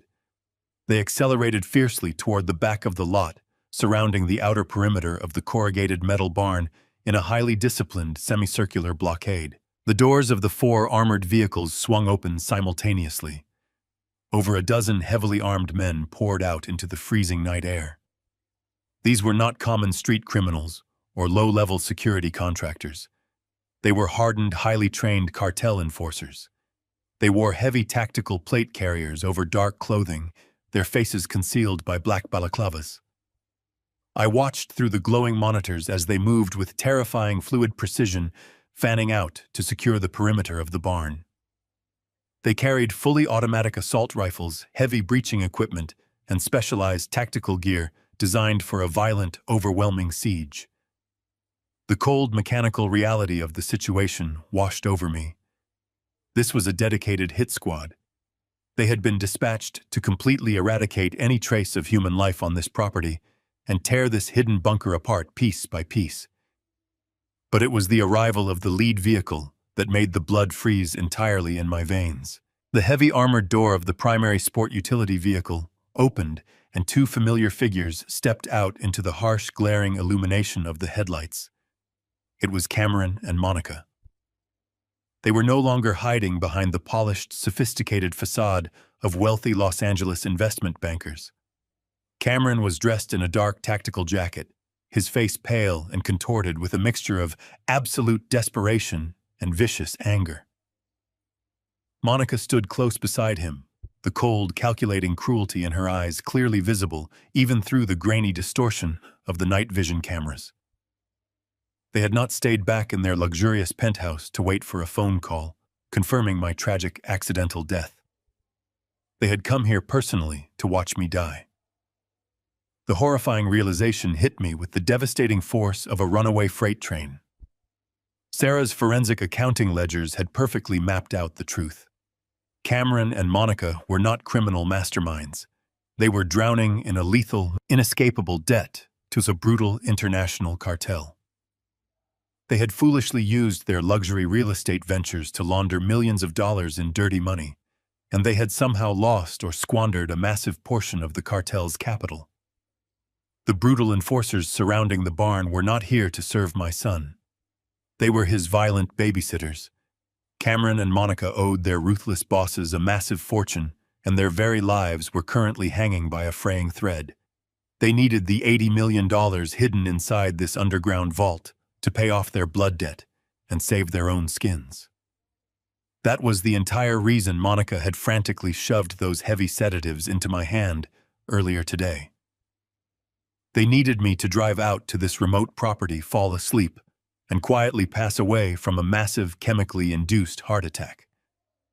With me entirely out of the picture, Cameron could step in as the sole surviving heir, claim the hidden bunker, and hand Sarah's meticulously protected fortune directly over to his cartel handlers. They had planned to use my tragic death to buy their own freedom. My mind reeled as I stared at the glowing monitors, watching my own flesh and blood coordinate a violent siege against my life. The profound, suffocating grief I had felt for the past month was now completely gone. It had been entirely consumed by a cold, hardened resolve. They had murdered the love of my life, and now they were actively trying to slaughter me. Victor stood silently beside me, his eyes locked onto the tactical displays. He analyzed the enemy deployment with the cold, detached logic of a veteran combat marine. We have a reinforced titanium bulkhead and a completely self-sustaining air filtration system. Victor stated, his gravelly voice remarkably steady despite the overwhelming odds outside. They cannot breach that door with standard explosives without collapsing the entire barn structure on top of themselves. We are secure in here for the immediate future, William. But we have absolutely no way out. We are completely boxed in. I nodded slowly, my hand slipping into my jacket pocket to touch the heavy parchment of Sarah's final letter. We did not need to run. We just needed to survive long enough to expose them. On the security monitors, I watched Cameron gesture frantically toward the front of the barn. Two cartel enforcers advanced cautiously, their weapons raised, sweeping the area with mounted tactical flashlights. It only took them a few seconds to discover the two unconscious scouts Victor and I had incapacitated and zip-tied in the mud. The enforcers shouted something indistinguishable, aiming their weapons at the shadows. Cameron's pale face contorted into a mask of pure, unadulterated panic as he looked down at his neutralized men. He realized instantly that his flawless, chemically induced assassination plan had failed completely. He realized that I was not asleep in the farmhouse, and I was not a confused, helpless old man. I was awake, I was aware, and I was locked inside the impenetrable vault containing his only salvation. Cameron snatched a heavy megaphone from the passenger seat of the vehicle. He marched aggressively toward the center of the dirt clearing, flanked immediately by two armed guards. He raised the device to his mouth, his voice echoing loudly through the silent valley, penetrating the thick soundproofing of the bunker with distorted, metallic clarity. "Dad, we know you are in the bunker. Open the door, hand over the bonds, and we will make your death quick." Just like Mom's. The echo of Cameron's voice over the megaphone faded into the heavy, soundproofed walls of the bunker, leaving a chilling silence in its wake. Just like Mom's. The sheer cruelty of his words, weaponizing my wife's murder to break my spirit, had the exact opposite effect. It crystallized my resolve. I did not feel fear. I felt a cold, mechanical precision take over my mind. Victor moved instantly, not needing a single command. He stepped back from the security monitors and approached the main control panel beside the massive titanium bulkhead. With a few rapid keystrokes, he initiated the secondary lockdown protocols. Heavy steel deadbolts, thick as tree trunks, slammed into place around the perimeter of the door with a series of deafening metallic thuds. The hydraulic seals pressurized further, locking us inside a veritable subterranean fortress. "Let them throw themselves against that steel," Victor muttered, his eyes fixed on the reinforced seams. "They are not getting through without heavy ordnance, and if they use explosives, they bury the prize they came to steal. I turned my back on the sealed door and walked to the polished steel desk. The high-definition monitors still glowed with the frozen image of Sarah's hospital room, a haunting reminder of exactly what we were fighting for. I sat down in the heavy leather chair, pulling the tactical keyboard toward me. Sarah had anticipated every single move Cameron would make. She had hidden the fortune, she had documented the murder, and she had mapped out the cartel's entire money laundering operation. But she was far too thorough to leave this bunker as simply a passive storage vault. She would have built a weapon, a final failsafe designed to completely annihilate her killers if they ever managed to breach the perimeter. I navigated away from the video files and accessed the primary directory of the master server. I opened the folder containing the forensic accounting ledgers and the offshore bank routing numbers. My eyes scanned the complex digital architecture, searching for anything out of the ordinary, anything that looked like a trigger. It took me less than 3 minutes to find it. Hidden deep within the system registry, disguised under a string of complex numerical codes that perfectly matched our wedding anniversary, was a single executable file. It was not a document or a spreadsheet. It was a highly sophisticated automated command program. The file was ominously titled Dead Man Switch. My hands hovered over the keys as I examined the properties of the hidden program. Sarah had coded a massive digital payload. It was meticulously designed to bypass any standard commercial firewalls and utilize a heavily encrypted virtual private network to transmit data simultaneously to multiple high-level federal agencies. I opened the routing instructions. The primary recipients were the local field office of the Drug Enforcement Administration and the Cybercrimes Division of the Federal Bureau of Investigation. She had not just prepared a defense. She had prepared an absolute, inescapable digital execution for our son and his cartel handlers. I stared at the blinking cursor, feeling the immense weight of the moment pressing down on my shoulders.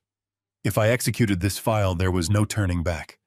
The moment the data packet hit the federal servers, Cameron and Monica would become the highest priority targets for the United States government.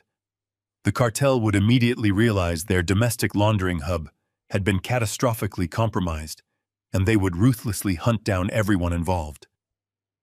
My son had crossed a line that could never be uncrossed. He had chosen money over blood. He had chosen greed over his mother's life. He had chosen to stand outside this bunker with armed murderers eagerly waiting to slaughter his own father. The time for parental mercy had violently expired.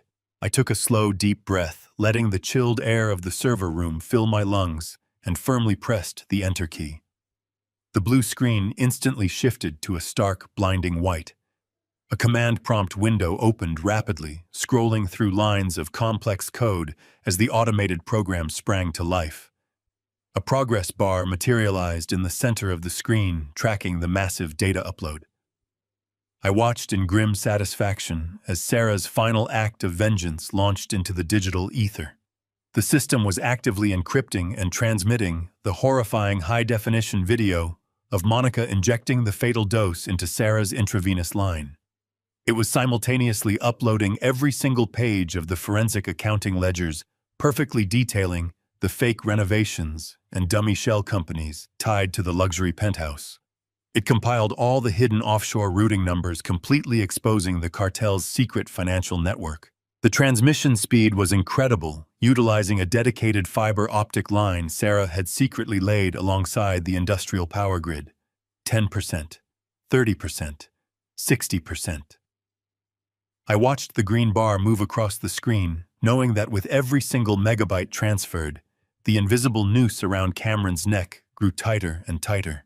He was standing outside in the freezing mud, demanding bearer bonds and mineral rights, completely unaware that his entire criminal empire was currently being delivered directly to the desks of federal prosecutors. 90%. 100%. The screen flashed a bright green confirmation message. Payload delivered. The evidence was gone safely secured in the hands of the authorities. The trap had been flawlessly, irreversibly sprung. A sudden violent sound shattered the quiet hum of the server room. It was not the dull thud of heavy gunfire or the hollow impact of bodies slamming against the metal facade outside. It was a high-pitched, agonizing screech of tearing metal. I spun around in the leather chair, my eyes locking onto the massive titanium bulkhead. A blinding, intense point of white-hot light suddenly pierced through the darkness of the outer barn, illuminating the narrow seam where the heavy steel door met the concrete frame. The sound grew exponentially louder, transforming into a furious roaring hiss that vibrated through the floorboards. Victor drew his tactical knife, stepping back from the door and positioning himself behind a row of server racks. "They are not waiting for us to surrender, William," he stated, his voice tight with adrenaline. "They brought a thermal lance." I stared in horror as a shower of white-hot sparks erupted from the edge of the titanium hinge. The cartel enforcers were using a high-powered cutting torch, burning magnesium rods at over 4,000 degrees to melt their way through the steel vault. A thick cloud of gray smoke began to fill the space between the outer facade and our secondary door. The glowing point of light began to inch downward, cutting a molten path through the reinforced plating. Rivers of liquid steel dripped onto the concrete, illuminating the bunker with a flickering orange glow. We had delivered the evidence, but the federal cavalry was miles away. We were trapped in a steel box, and the cartel was burning through our defense. The heavy titanium hinges groaned as the thermal lance sliced deeper into the locking mechanism. We only had minutes before the melted door gave way, bringing the full violent fury of the hit squad directly into the room. The heavy titanium hinges groaned as the thermal lance sliced deeper into the locking mechanism. We only had minutes before the melted door gave way, bringing the full violent fury of the hit squad directly into the room. The molten metal dripped onto the concrete floor like glowing liquid fire. The intense heat radiating from the breach was already beginning to raise the temperature inside our sealed subterranean fortress. Victor moved with the terrifying silent efficiency of a man who had spent his entire life preparing for the absolute worst-case scenario. He reached deep into the tactical harness he wore beneath his dark jacket and withdrew the lethal hardware he had methodically stripped from the two unconscious mercenaries we left bound in the mud outside. He slapped a heavy matte black semi-automatic pistol into my open palm. The weapon felt incredibly foreign and dangerously heavy in my trembling hand. I had spent my entire adult life building luxury real estate developments, not preparing for a violent underground gunfight. Victor did not offer any words of hollow comfort. He simply checked the magazine of his own confiscated firearm, slid the action back to chamber around with a sharp metallic clack, and gestured toward the dense humming aisles of the data center. "We need cover that can absorb high-caliber rifle fire," Victor commanded quietly, his eyes never leaving the bright burning ring slowly expanding across the center of the titanium door. "Move behind the primary server arrays. The steel casings and dense copper wiring will stop a standard bullet. Do not fire until they completely breach the threshold. We maintain the tactical advantage as long as they are forced to funnel through that narrow, smoking choke point." I gripped the heavy pistol tightly, my knuckles turning entirely white, and followed his urgent instructions. I pressed my back against the vibrating metal cabinet of the master server rack. The smell of burning magnesium and melting steel grew stronger, seeping through the microscopic cracks in the heavy door seals. The suffocating tension in the room was physically agonizing. Every single second felt like an eternity suspended in absolute terror. As I crouched behind the humming machines, my eyes darted across the polished stainless steel desk sitting in the center of the room. Beside the glowing monitor displaying the completed federal upload, I spotted a small brushed aluminum communication console. It featured a thick red button labeled for external broadcast. Sarah had wired the bunker with a sophisticated two-way audio system that connected directly to the outdoor public address speakers mounted on the barn exterior. She had designed it to warn off trespassers without ever needing to open the reinforced door.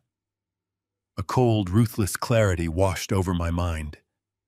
Cameron was standing out there in the freezing darkness, hiding behind a wall of armed cartel executioners, believing he held all the power.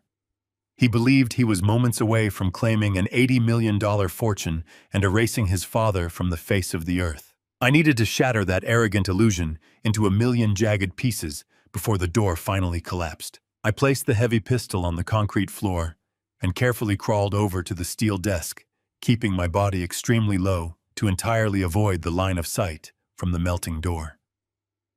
I reached up and pressed my finger firmly against the cold red button. The external microphones crackled to life, picking up the howling wind and the furious hiss of the cutting torch outside. "Cameron," I said, my voice echoing loudly and clearly across the desolate property through the high-powered exterior speakers.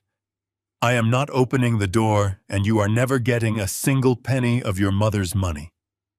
Outside, the deafening roar of the thermal lance suddenly paused. A heavy, uncertain silence fell over the farm, broken only by the crackle of the intercom. I heard Cameron shouting furiously at his men to keep cutting, but his voice was trembling with barely concealed panic.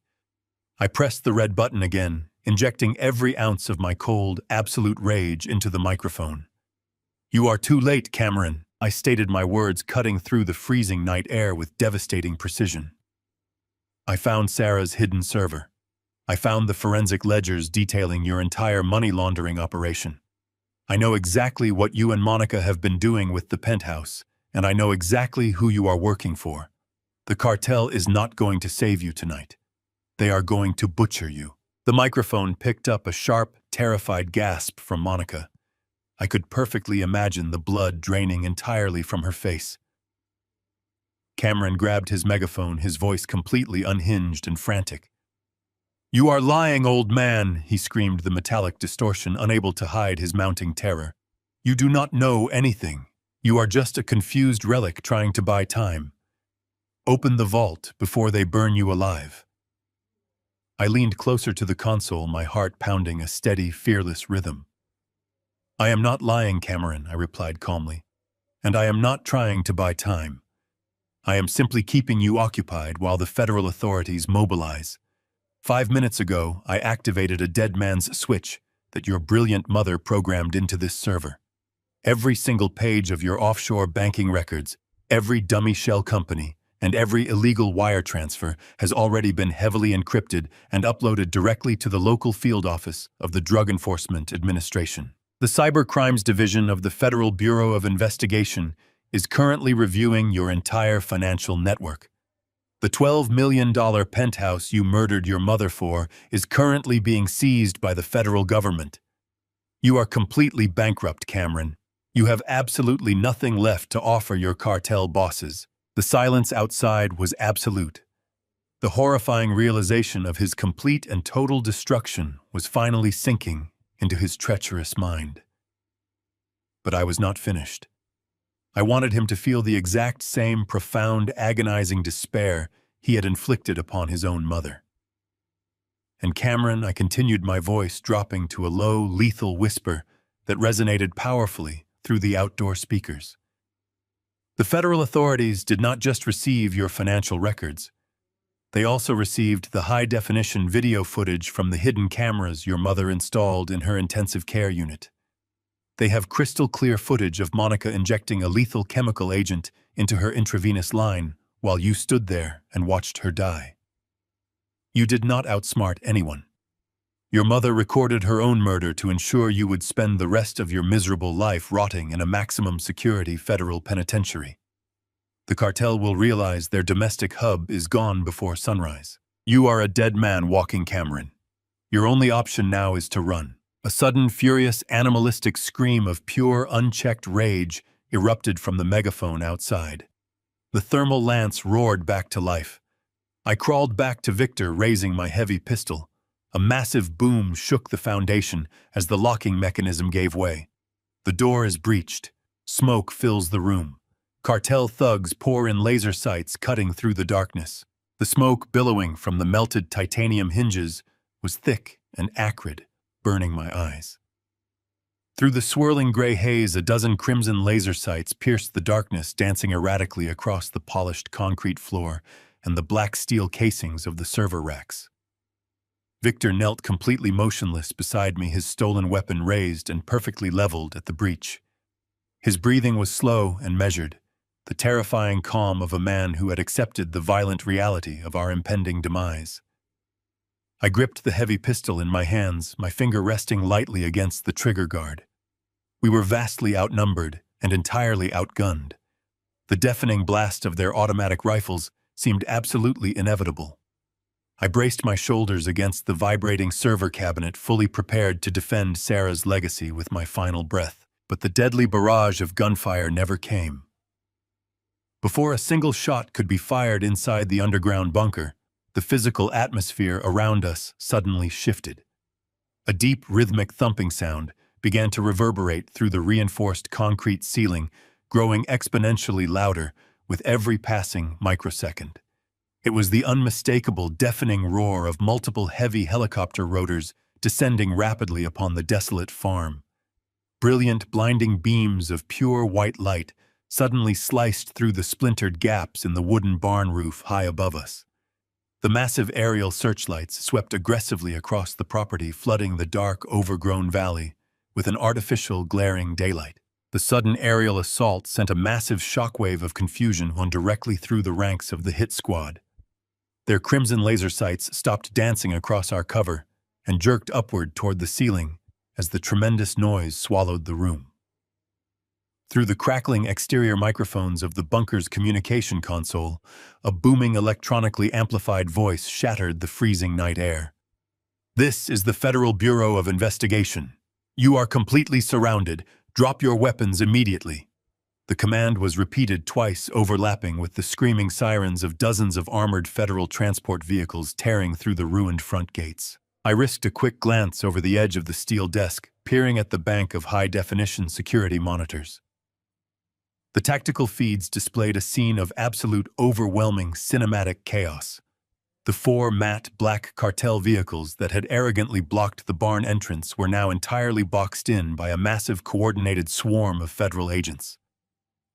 Heavily armed SWAT teams from the Bureau and specialized tactical units from the Drug Enforcement Administration poured out of their transport trucks in perfect tactical synchronization. They moved like a tidal wave of dark blue armor, securing the perimeter with raised ballistic shields and overwhelming superior firepower. Inside the bunker, the psychological effect of the federal raid was instantaneous and absolute.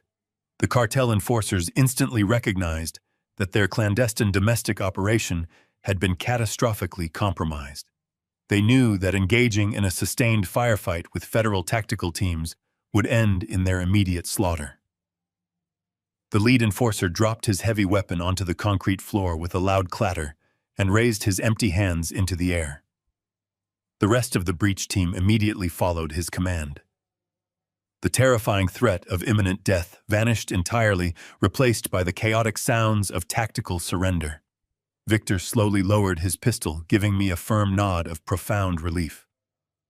The cavalry had arrived. I turned my full attention back to the glowing security monitors, desperate to find the 2 people responsible for this entire nightmare. The exterior cameras provided a flawless view of the muddy clearing outside the barn. The cartel guards who had been holding the perimeter were already on their knees as federal agents swiftly moved in to secure them with heavy plastic restraints. But Cameron and Monica were not among the kneeling mercenaries. I rapidly scanned the adjacent camera feeds, spotting them near the edge of the overgrown tree line. The polished, arrogant facade of the Los Angeles investment bankers was completely gone. They looked like terrified, hunted animals.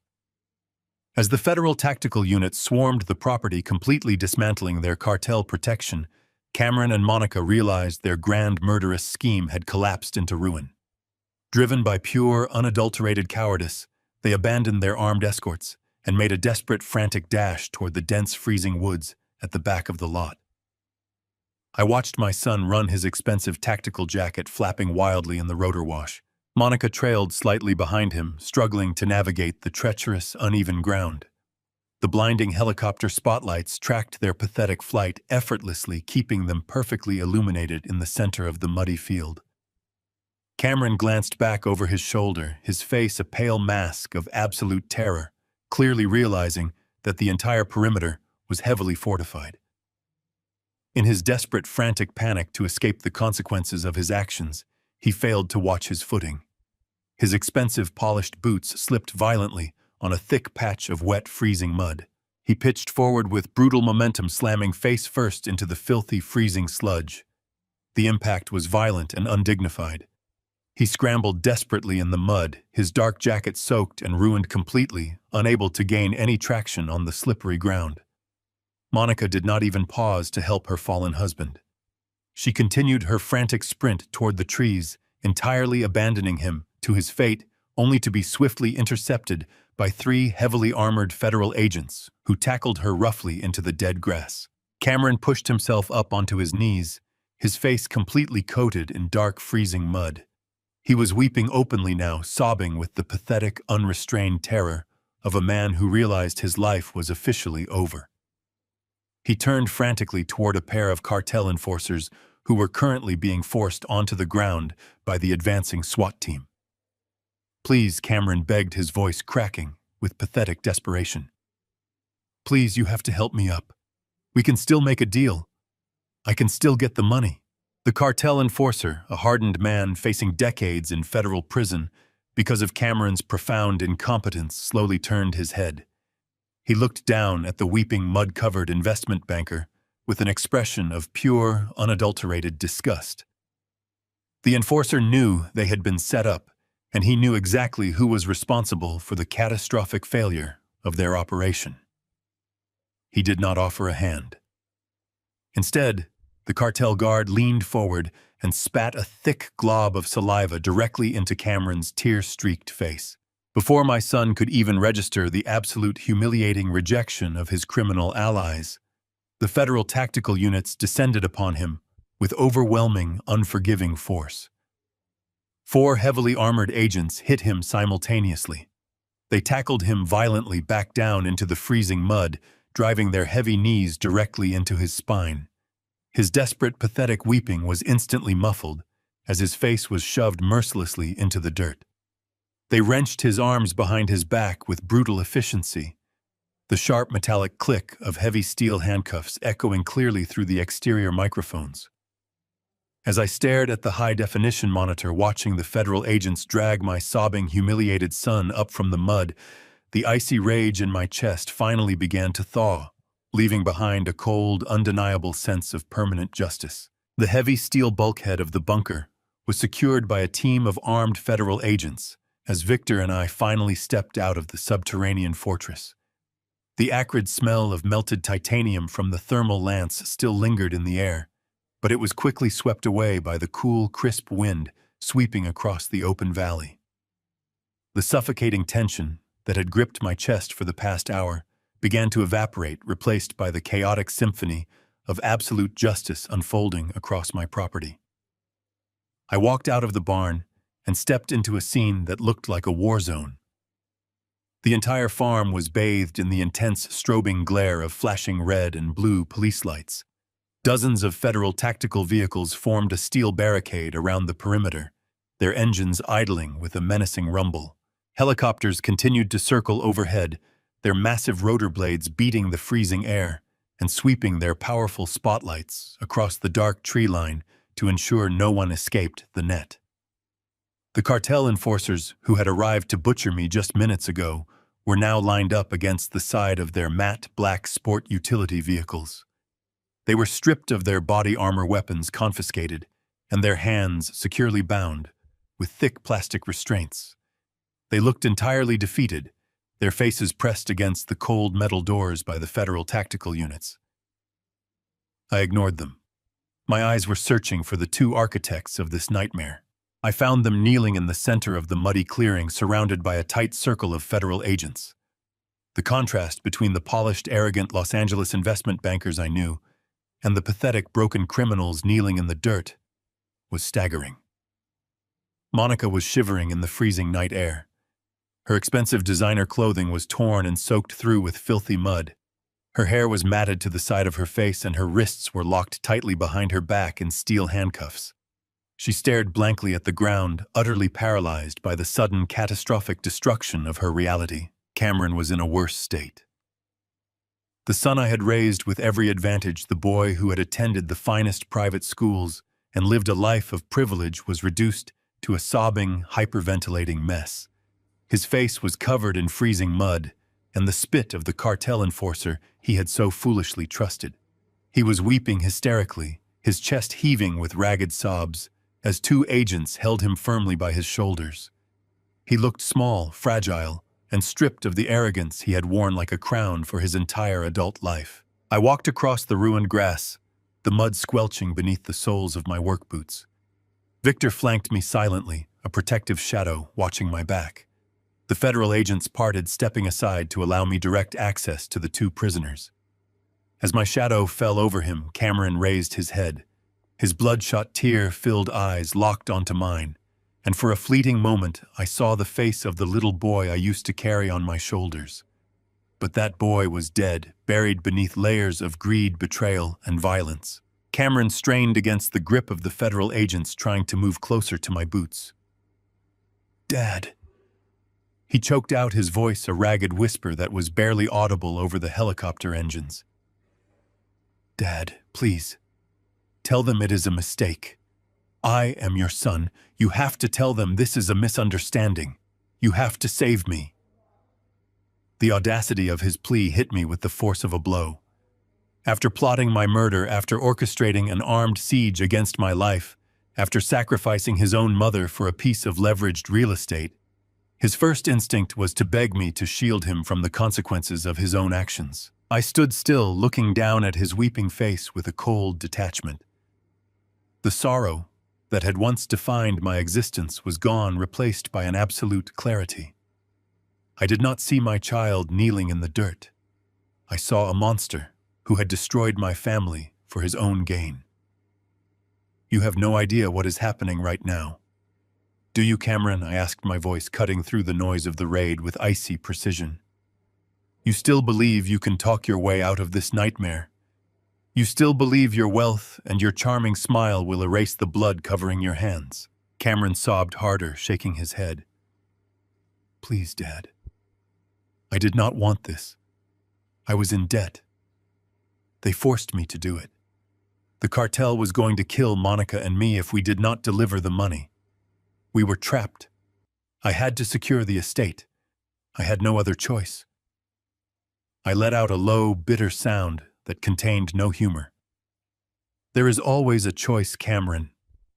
I stated my words echoing in the freezing air. "You could have come to me. You could have told me the truth about your failures and your criminal debts. I would have spent every penny I owned to protect you from those people. I would have bankrupted myself to save your life. But you did not choose to seek my help. You chose to use my name to launder millions of dollars in illicit drug money. You chose to transform the beautiful luxury penthouse I built into the central hub of a violent criminal enterprise. You chose to send a heavily armed tactical unit to this farm tonight, to slip a heavy sedative into my hand so I would quietly pass away in my sleep. You did not just make a simple mistake, Cameron. You actively, maliciously conspired to wipe me off the face of the earth so you could loot your mother's hidden vault and pay off your bloody debts." Monica finally looked up, her face pale and contorted with a sudden desperate panic. "William, please listen to reason," she pleaded, her voice trembling violently. "We can surrender the penthouse. We can cooperate with the federal investigators and give them the cartel bosses. We can fix this. You have to tell them we are victims here." I shifted my gaze to Monica, feeling nothing but pure, unadulterated disgust. "You are not victims," I replied coldly, my voice loud enough for the surrounding federal agents to hear perfectly.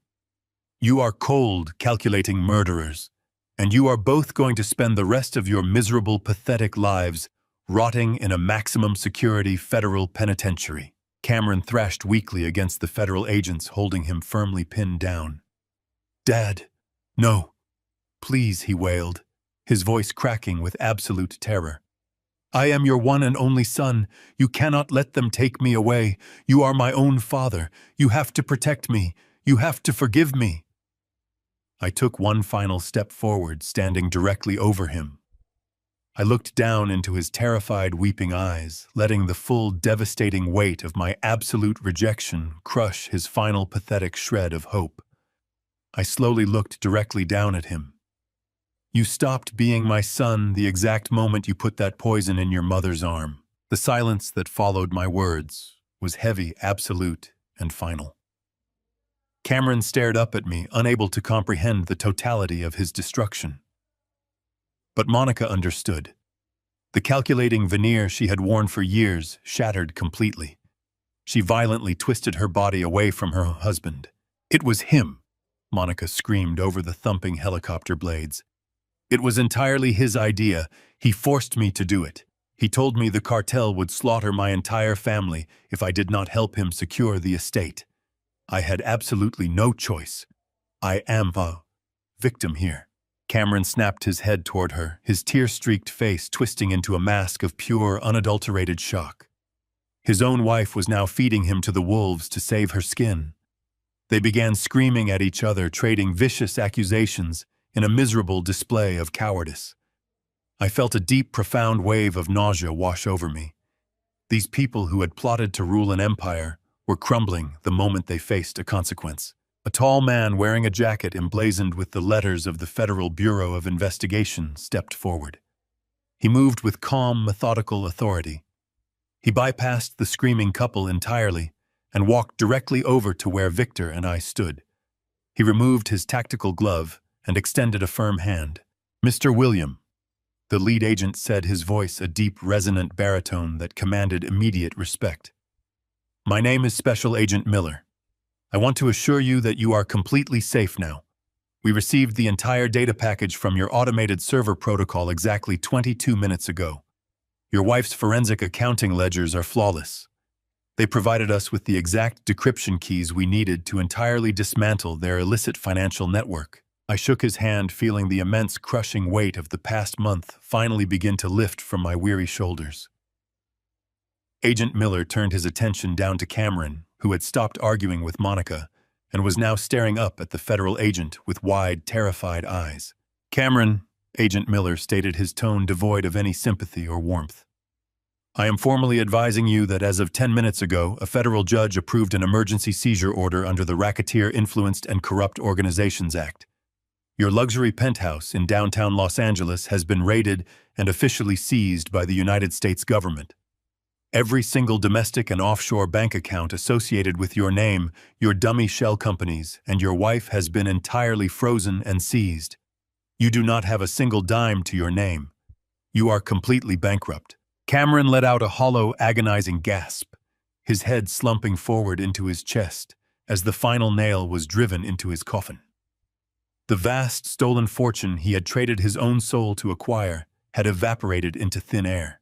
"There is one more thing, Agent Miller," I said, reaching a steady hand into the deep pocket of my heavy jacket. I pulled out the small, innocent-looking plastic bottle of capsules that Monica had so urgently pressed into my palm earlier that afternoon.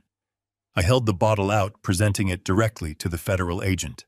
"My daughter-in-law gave these to me just a few hours ago," I explained, ensuring my voice carried clearly over the idling engines of the armored transport vehicles.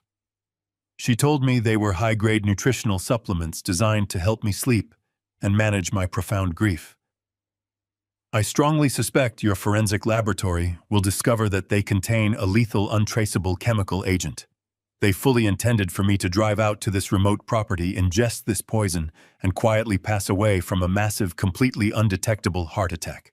Monica let out a horrific, strangled wail, her eyes rolling back slightly as she realized the absolute depth of her legal peril. The federal agent took the plastic bottle from my hand, slipping it carefully into a clear, tamper-proof evidence bag. He looked down at the sobbing woman with an expression of pure, icy contempt. "Well, Monica," Agent Miller said, securing the top of the evidence bag, "it appears we will be adding the attempted premeditated murder of a federal witness to your growing list of charges, right alongside the first-degree murder of your mother-in-law and federal racketeering. You are both looking at multiple consecutive life sentences in a maximum security federal penitentiary without any possibility of parole." The lead agent gestured sharply to his tactical team. 4 heavily armored officers stepped forward, grabbing Cameron and Monica roughly by their upper arms and hauling them up from the freezing mud. They did not treat them like wealthy, sophisticated investment bankers. They treated them like the violent, treacherous criminals they truly were. I stood silently, my breathing finally steady and calm, as I watched my son and his wife being dragged across the ruined grass. They were forcefully shoved into the back of a heavily armored federal police cruiser. The heavy steel doors slammed shut with a deafening final thud, locking them away in a dark, inescapable cage of their own making. The convoy of federal vehicles slowly began to pull away their tires, churning up thick waves of mud and gravel as they navigated the long, dark driveway. The blinding searchlights from the helicopters shifted away, banking hard to the east as they escorted the prisoners back toward the city. The chaotic symphony of screaming sirens and shouting voices gradually faded into the far distance, leaving behind a profound, heavy silence over the desolate valley. The flashing red and blue lights disappeared over the horizon, plunging the property back into the quiet darkness of the rural night. I stood alone in the center of the muddy clearing, feeling the cold wind brush against my face. The overwhelming terror and adrenaline that had fueled my actions for the past several hours were slowly draining away, leaving a strange, hollow sense of tranquility in their wake. Justice had finally been served. Sarah's killers were locked away, and her legacy was secure. Victor stepped quietly out from the shadows of the splintered wooden gates, his heavy tactical boots crunching softly on the gravel. He walked over and stood beside me, his eyes scanning the empty driveway before looking back at the rusting farmhouse. He reached out and clapped a heavy, reassuring hand firmly onto my shoulder.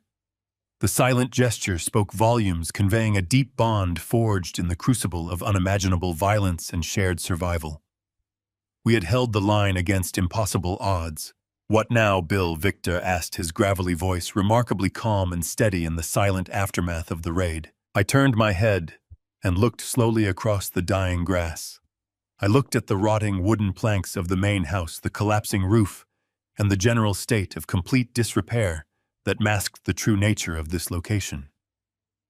I thought about the impenetrable high-tech subterranean fortress, buried deep beneath the mud, and the $80 million empire of bearer bonds and mineral rights sitting quietly in the dark.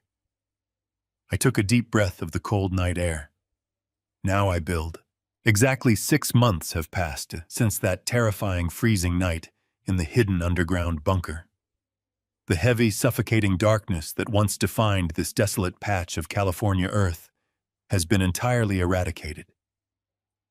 The brutal wheels of the federal justice system moved with an uncharacteristic, merciless speed, fueled by the absolutely flawless mountain of encrypted digital evidence my beautiful wife had meticulously compiled. The massive data payload Sarah had designed to execute from beyond the grave struck the international cartel with the devastating, unstoppable force of a targeted nuclear strike. Within 48 hours of the farm raid, the federal authorities had completely dismantled the entire money laundering network. High-ranking cartel lieutenants, corrupt banking officials, and ruthless enforcers were simultaneously dragged from their luxurious beds in the dead of night, securely locked in heavy steel chains, and buried under a seemingly infinite avalanche of federal racketeering charges. Cameron and Monica did not escape the relentless, crushing weight of their own terrifying arrogance. Their high-priced, sophisticated defense attorneys abandoned them the very second the government successfully seized every single penny of their ill-gotten bloody wealth. They stood in the crowded federal courtroom, completely alone, stripped of their tailored designer suits and their polished, deceitful smiles. I sat in the front row of the gallery on the day of their final sentencing. I watched in absolute silence as the stern federal judge handed down their punishments. For the brutal, premeditated first-degree murder of my beloved wife, and for their extensive, undeniable roles in a massive international criminal syndicate, Cameron and Monica were each given consecutive life sentences in a maximum security federal penitentiary. They were denied any possibility of parole. They will never breathe free air again. They will die in those small, concrete cages. With my treacherous son permanently removed from society, I finally turned my undivided attention to the immense, staggering fortune Sarah had left behind. $80 million in untraceable bearer bonds and lucrative mineral rights sat quietly in the dark, waiting for a righteous purpose. I did not want to simply hoard the wealth. I wanted to transform it into a powerful, lasting weapon against the very same kind of cruelty that had temporarily shattered my existence. I hired the finest demolition crews in the state to completely level the rotting, decayed wooden farmhouse and the rusted, corrugated metal barn. We tore up the freezing, blood-stained mud and excavated the hidden concrete bunker, erasing the grim history of the property entirely. In its place, I built a magnificent, sprawling sanctuary. The new facility rises proudly against the backdrop of the rugged Ojai Mountains, constructed from warm natural stone and vast expanses of reinforced glass that let the healing California sunlight pour into every single corridor. This is not a dark, hidden vault. It is a state-of-the-art legal advocacy center and a permanent, highly secure residential sanctuary designed exclusively for vulnerable senior citizens who have been financially exploited, physically abused, or maliciously manipulated by their own greedy families. We employ a dedicated, relentless team of former federal prosecutors, brilliant forensic accountants, and compassionate trauma therapists. We provide absolute, impenetrable shelter and aggressive, unforgiving legal representation to those who have been tossed aside by the very people who were supposed to love and protect them the most. Victor stayed by my side through the entire construction process. The battle-hardened former Marine trades his tactical gear for tailored civilian suits, serving as the primary director of security for the entire compound. He manages a highly trained staff that ensures no predator, no abusive relative, and no desperate criminal will ever breach these walls. Our residents walk the grounds with complete peace of mind, knowing they are fiercely protected by a shield forged from absolute resolve and vast, undeniable resources.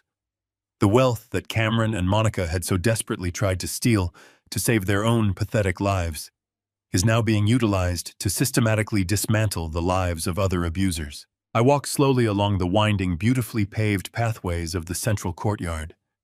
The air is warm and fragrant, filled with the sweet, comforting scent of blooming jasmine and vibrant lavender. I am 70 years old, yet I feel remarkably, undeniably reborn. The heavy, agonizing grief that had once threatened to drown me completely has been replaced by a profound, enduring sense of purpose. I stop walking and stand quietly before a massive, ancient oak tree positioned at the very heart of the sanctuary gardens. Nestled respectfully at the base of its thick, sprawling roots is a simple, elegant plaque cast in solid, polished bronze. The plaque does not list my name or detail the violent, chaotic history of the cartel raid. It bears a single beautiful inscription dedicated to the brilliant, fearless woman who foresaw the approaching darkness and built the ultimate weapon to protect me from it. It simply reads, "In loving memory of Sarah. Her light remains our shield." I reach out gently, tracing the raised metallic letters with my fingertips. I can feel the warmth of the afternoon sun radiating from the polished bronze. Sarah fought a brutal, terrifying war from the cold confines of her hospital bed, and she fought a second, even more devastating war from the grave. She anticipated every single treacherous move our son would make, and she countered his profound greed with an overwhelming, absolute manifestation of pure love.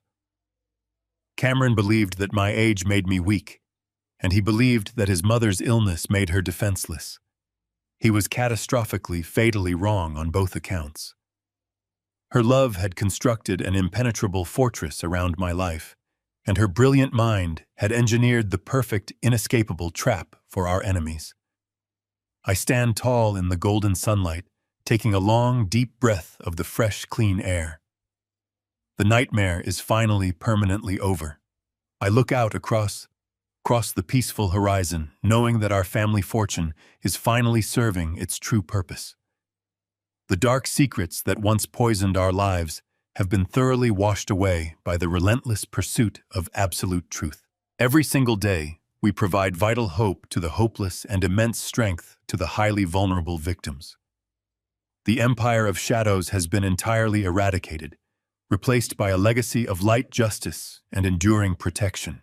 Greed is a venom that destroys everything it touches, but the most painful betrayal always comes from those we carry in our hearts. We spend our lives building empires for our children, hoping they inherit our work ethic, but sometimes they only inherit our wealth. Blood does not guarantee loyalty, and age does not mean weakness.